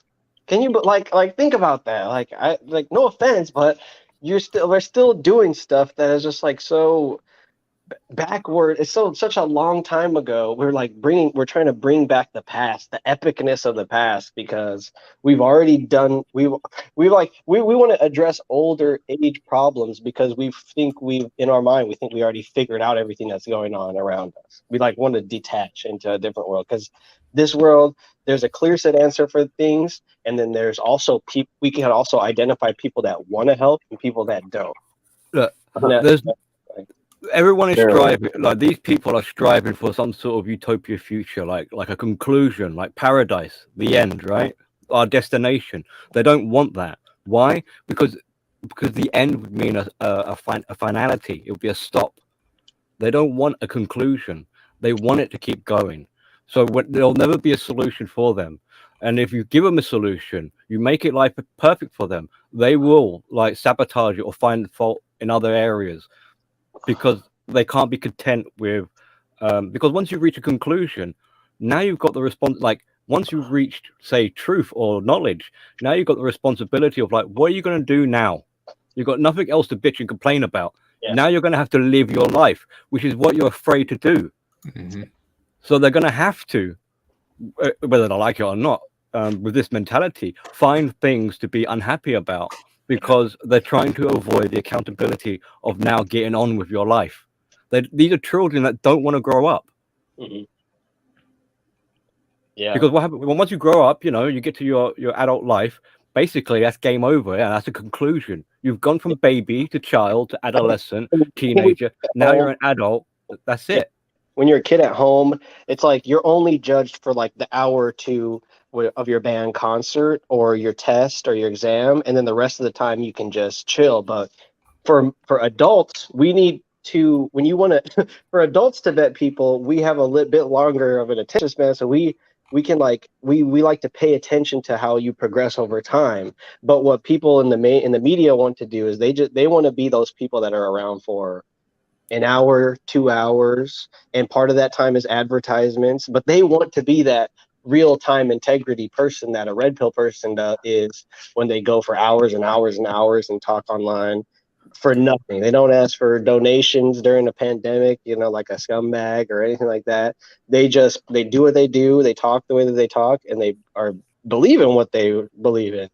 But then you have so many people that want that respect, but are only willing to put themselves on the line if they're getting paid a shit ton of money, and if if they can create an act that lasts the length of how long that they don't want to be real.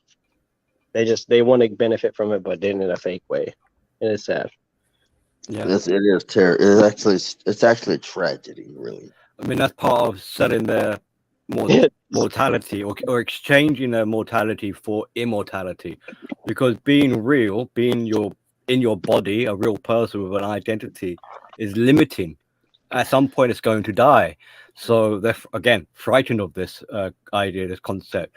So what better way of escaping? What better way of cheating death and spitting in the face of the Grim Reaper by becoming non-existent in this bizarre, quirky, digital kind of way?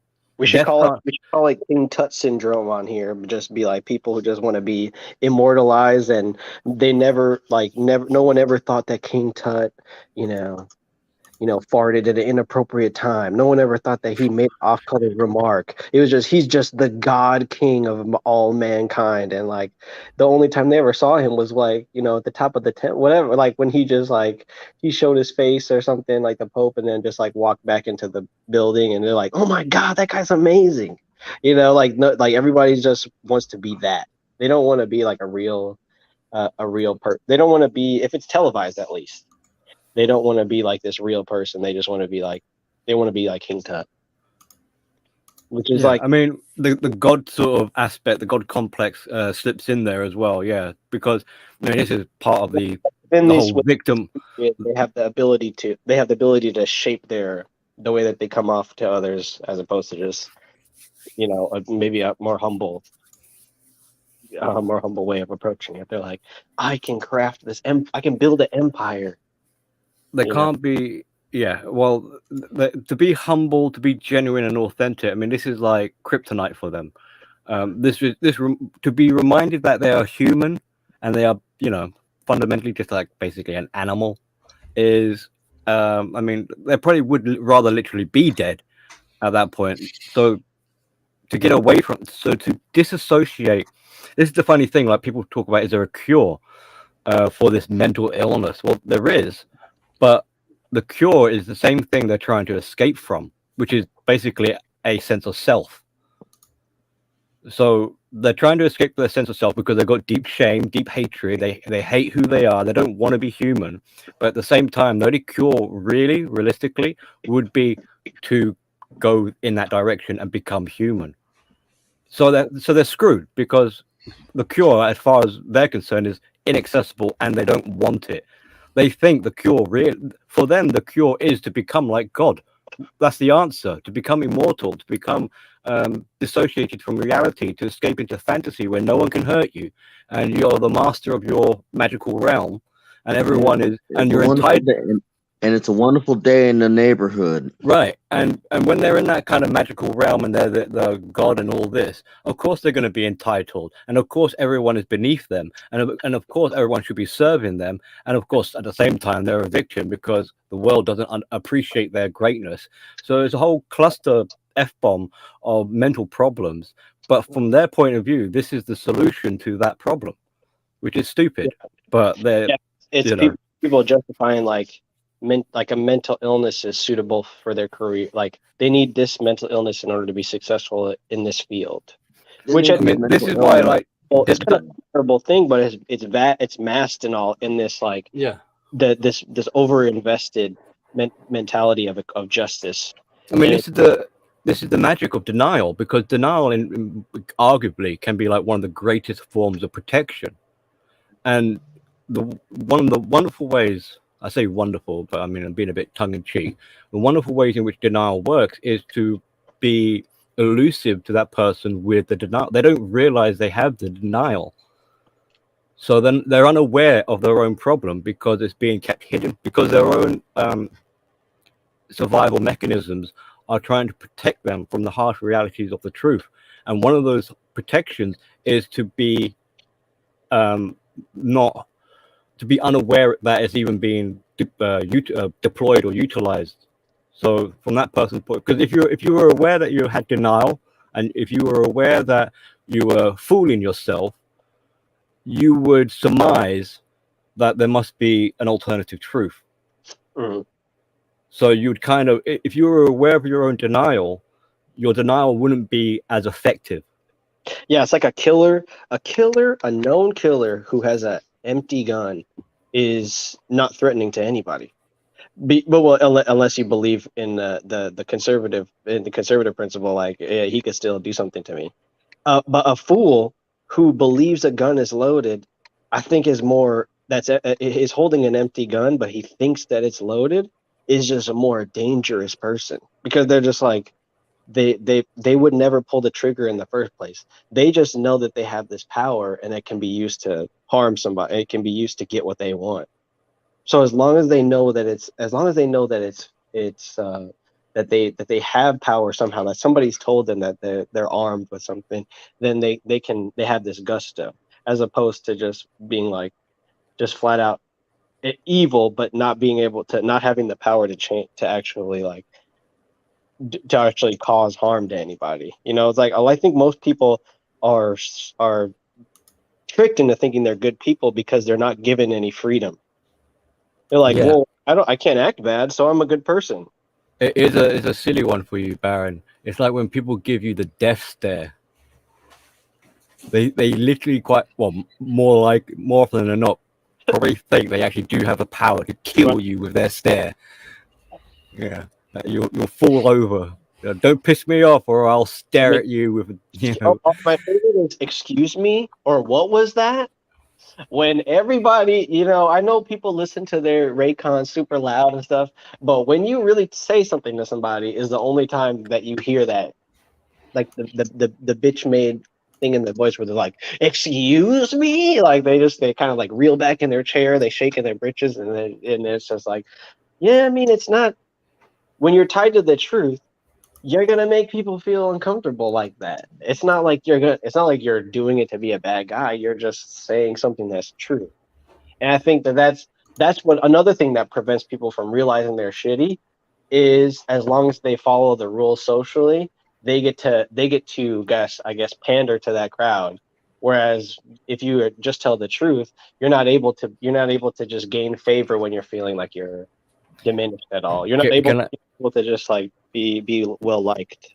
Can I just respond? Silver Bullet left a comment saying nothing wrong with just being an average human. Keep it real and simple. For most people, yeah, I mean, you wouldn't really need to say it to most people, but for these people, that is, to hear something like that being said to them would be like, ugh, you mean be human like you? Yeah. Perfect. I'm not saying I'm perfect. I'm just saying, like, dude, you aren't. Yeah. Just relax. But if they've got this grandiosity where they think they're better than everyone, the last thing they would want to hear is like, no, you're not. You're just like everyone else. You're human. They would be very repulsed by that.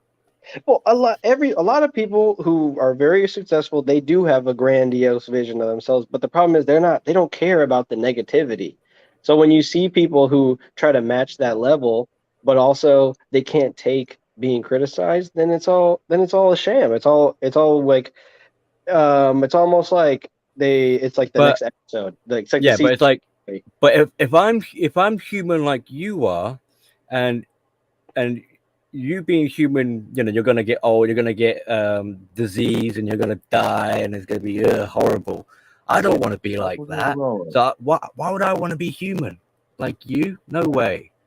So there you go. That's how And there's a problem. There's a problem. Yeah, this is when they start calling. Oh, I'm the queen. It's like, no, diva. Like, you might like to think of yourself as the queen, but no, come back to Earth, please. How are we feeling, guys? Rifle, do you guys? Been thinking about ending this for a little bit. We can always, we can talk later. What are the topics? Yeah, I think we should probably end it. Healthy-mindedness, 'Cause mastering I yourself. am supposed to do something right now. Yeah. We're past the 2-hour mark, which we usually try to stick to anyhow. No need to labor on. It's totally normal. I just thanks for guys for coming in the chat. You guys are cool, but we're gonna kind of start to close this up. And the topics for you, Billy, just to answer your question, in case you want to do closing thoughts, was like healthy-mindedness. Yeah. And it's funny you brought up Nietzsche. That's exactly where I probably got it from, the healthy-mindedness, where he talked about a disease like plaguing the population, is that very idea that you can. And then Rifle brought it up in a stream before too. He said once you're like healthy-minded, you start to realize these things, and it was nothing like what people who act like they're healthy-minded do. It was like something like mature and based, but healthy-mindedness is definitely coming from a female and a child standpoint whenever you hear people talk about it. So just being aware, bringing awareness to that, and then also, I said the for one of the topics, the brain malfunction, just because brain malfunctioning, and we talked about that with regard to like figuring out what exactly is the pulse of what's happening. Are people pro vaccine? Are they pro mandate release? Or are they just going along with it? And we talked about that. Most of the show's just been us riffing and talking crap, talking a whole lot of crap. Yeah. Rifle, if you have any afterthoughts about this, what do you think is what's your conclusion about things? If you don't have one, or if you have one, what's your conclusion? No, I think I pretty much said everything I had to say, man. Hopefully you guys listening got something good out of it, and looking forward to seeing the next time. All right, cool. Yeah, if this is a place where you guys could just come and just riff in the chat and just have fun, then that's all it needs to be. I mean, part of me wants to do this longer all the time, but you can't fit. There's only so many hours in a day, and you guys, everybody knows that. So it's just like, whether or not when yeah. But do you have sorry, do you have any closing thoughts, Wind, on this? Yeah, I got a few. All right. Don't let other people dictate whether they're government or whatever or whatnot. Yeah. 1 second. Don't let other people dictate on how you handle things. Don't let other people try to push you in handling something their way, because 9 times out of 10, their way is not always the right way, and their way is going to get you hurt or worse. And basically don't always get your sources from other places, not just the news, but do your own research. You got to in order to basically live a healthy life, you've got to do your own legwork. Got to do the legwork to basically have a clear, healthy mind and body. Red Pill in the Wind, signing off. Cool. Okay, cool outro. Then I guess that's a good point, man. I mean, I think mainly our problem is just that what you said is just the healthy, being healthy minded is more than just talking about it. It's actually doing it. And overall, I guess we'll just be well. And wait, is Tika with you right now, Wind? No, he's not. Oh, okay. So I'm going. So while you're going to say it right, I'm going to butcher it on purpose. Okay, fine. You do it. No, you do it. You do that. Mm-hmm. Is it time for milk? Treat yourself well. Treat yourself right. Treat yourself like milk. Do nothing but spoil yourself. And if you don't smell rotten and rancid, by the time you're done spoiling yourself, you're not doing it right. Get right, pimping. Get right. Get right, pimpin'. That's right. You want answers? I think I'm entitled. You want answers? I want the truth. You can't handle the truth.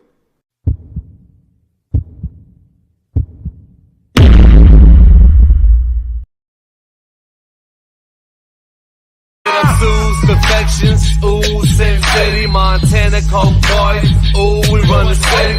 Homie tryna keep up, ooh, they going broke. I'll finish your career, ooh, get a rope. Warning, warning, warning, warning. Dope money, ooh, That Montega, in the spot, getting guap, ooh, that's hard labor. in the club, popping bottles, Yeah, we blowing that sour. handful of real niggas. Rest of these niggas cowards. How you want it? How you want it? Hands, gun, or the knife. Soon as your man see the barrel, He gon' run for his life. bullets flying. Bullets flying.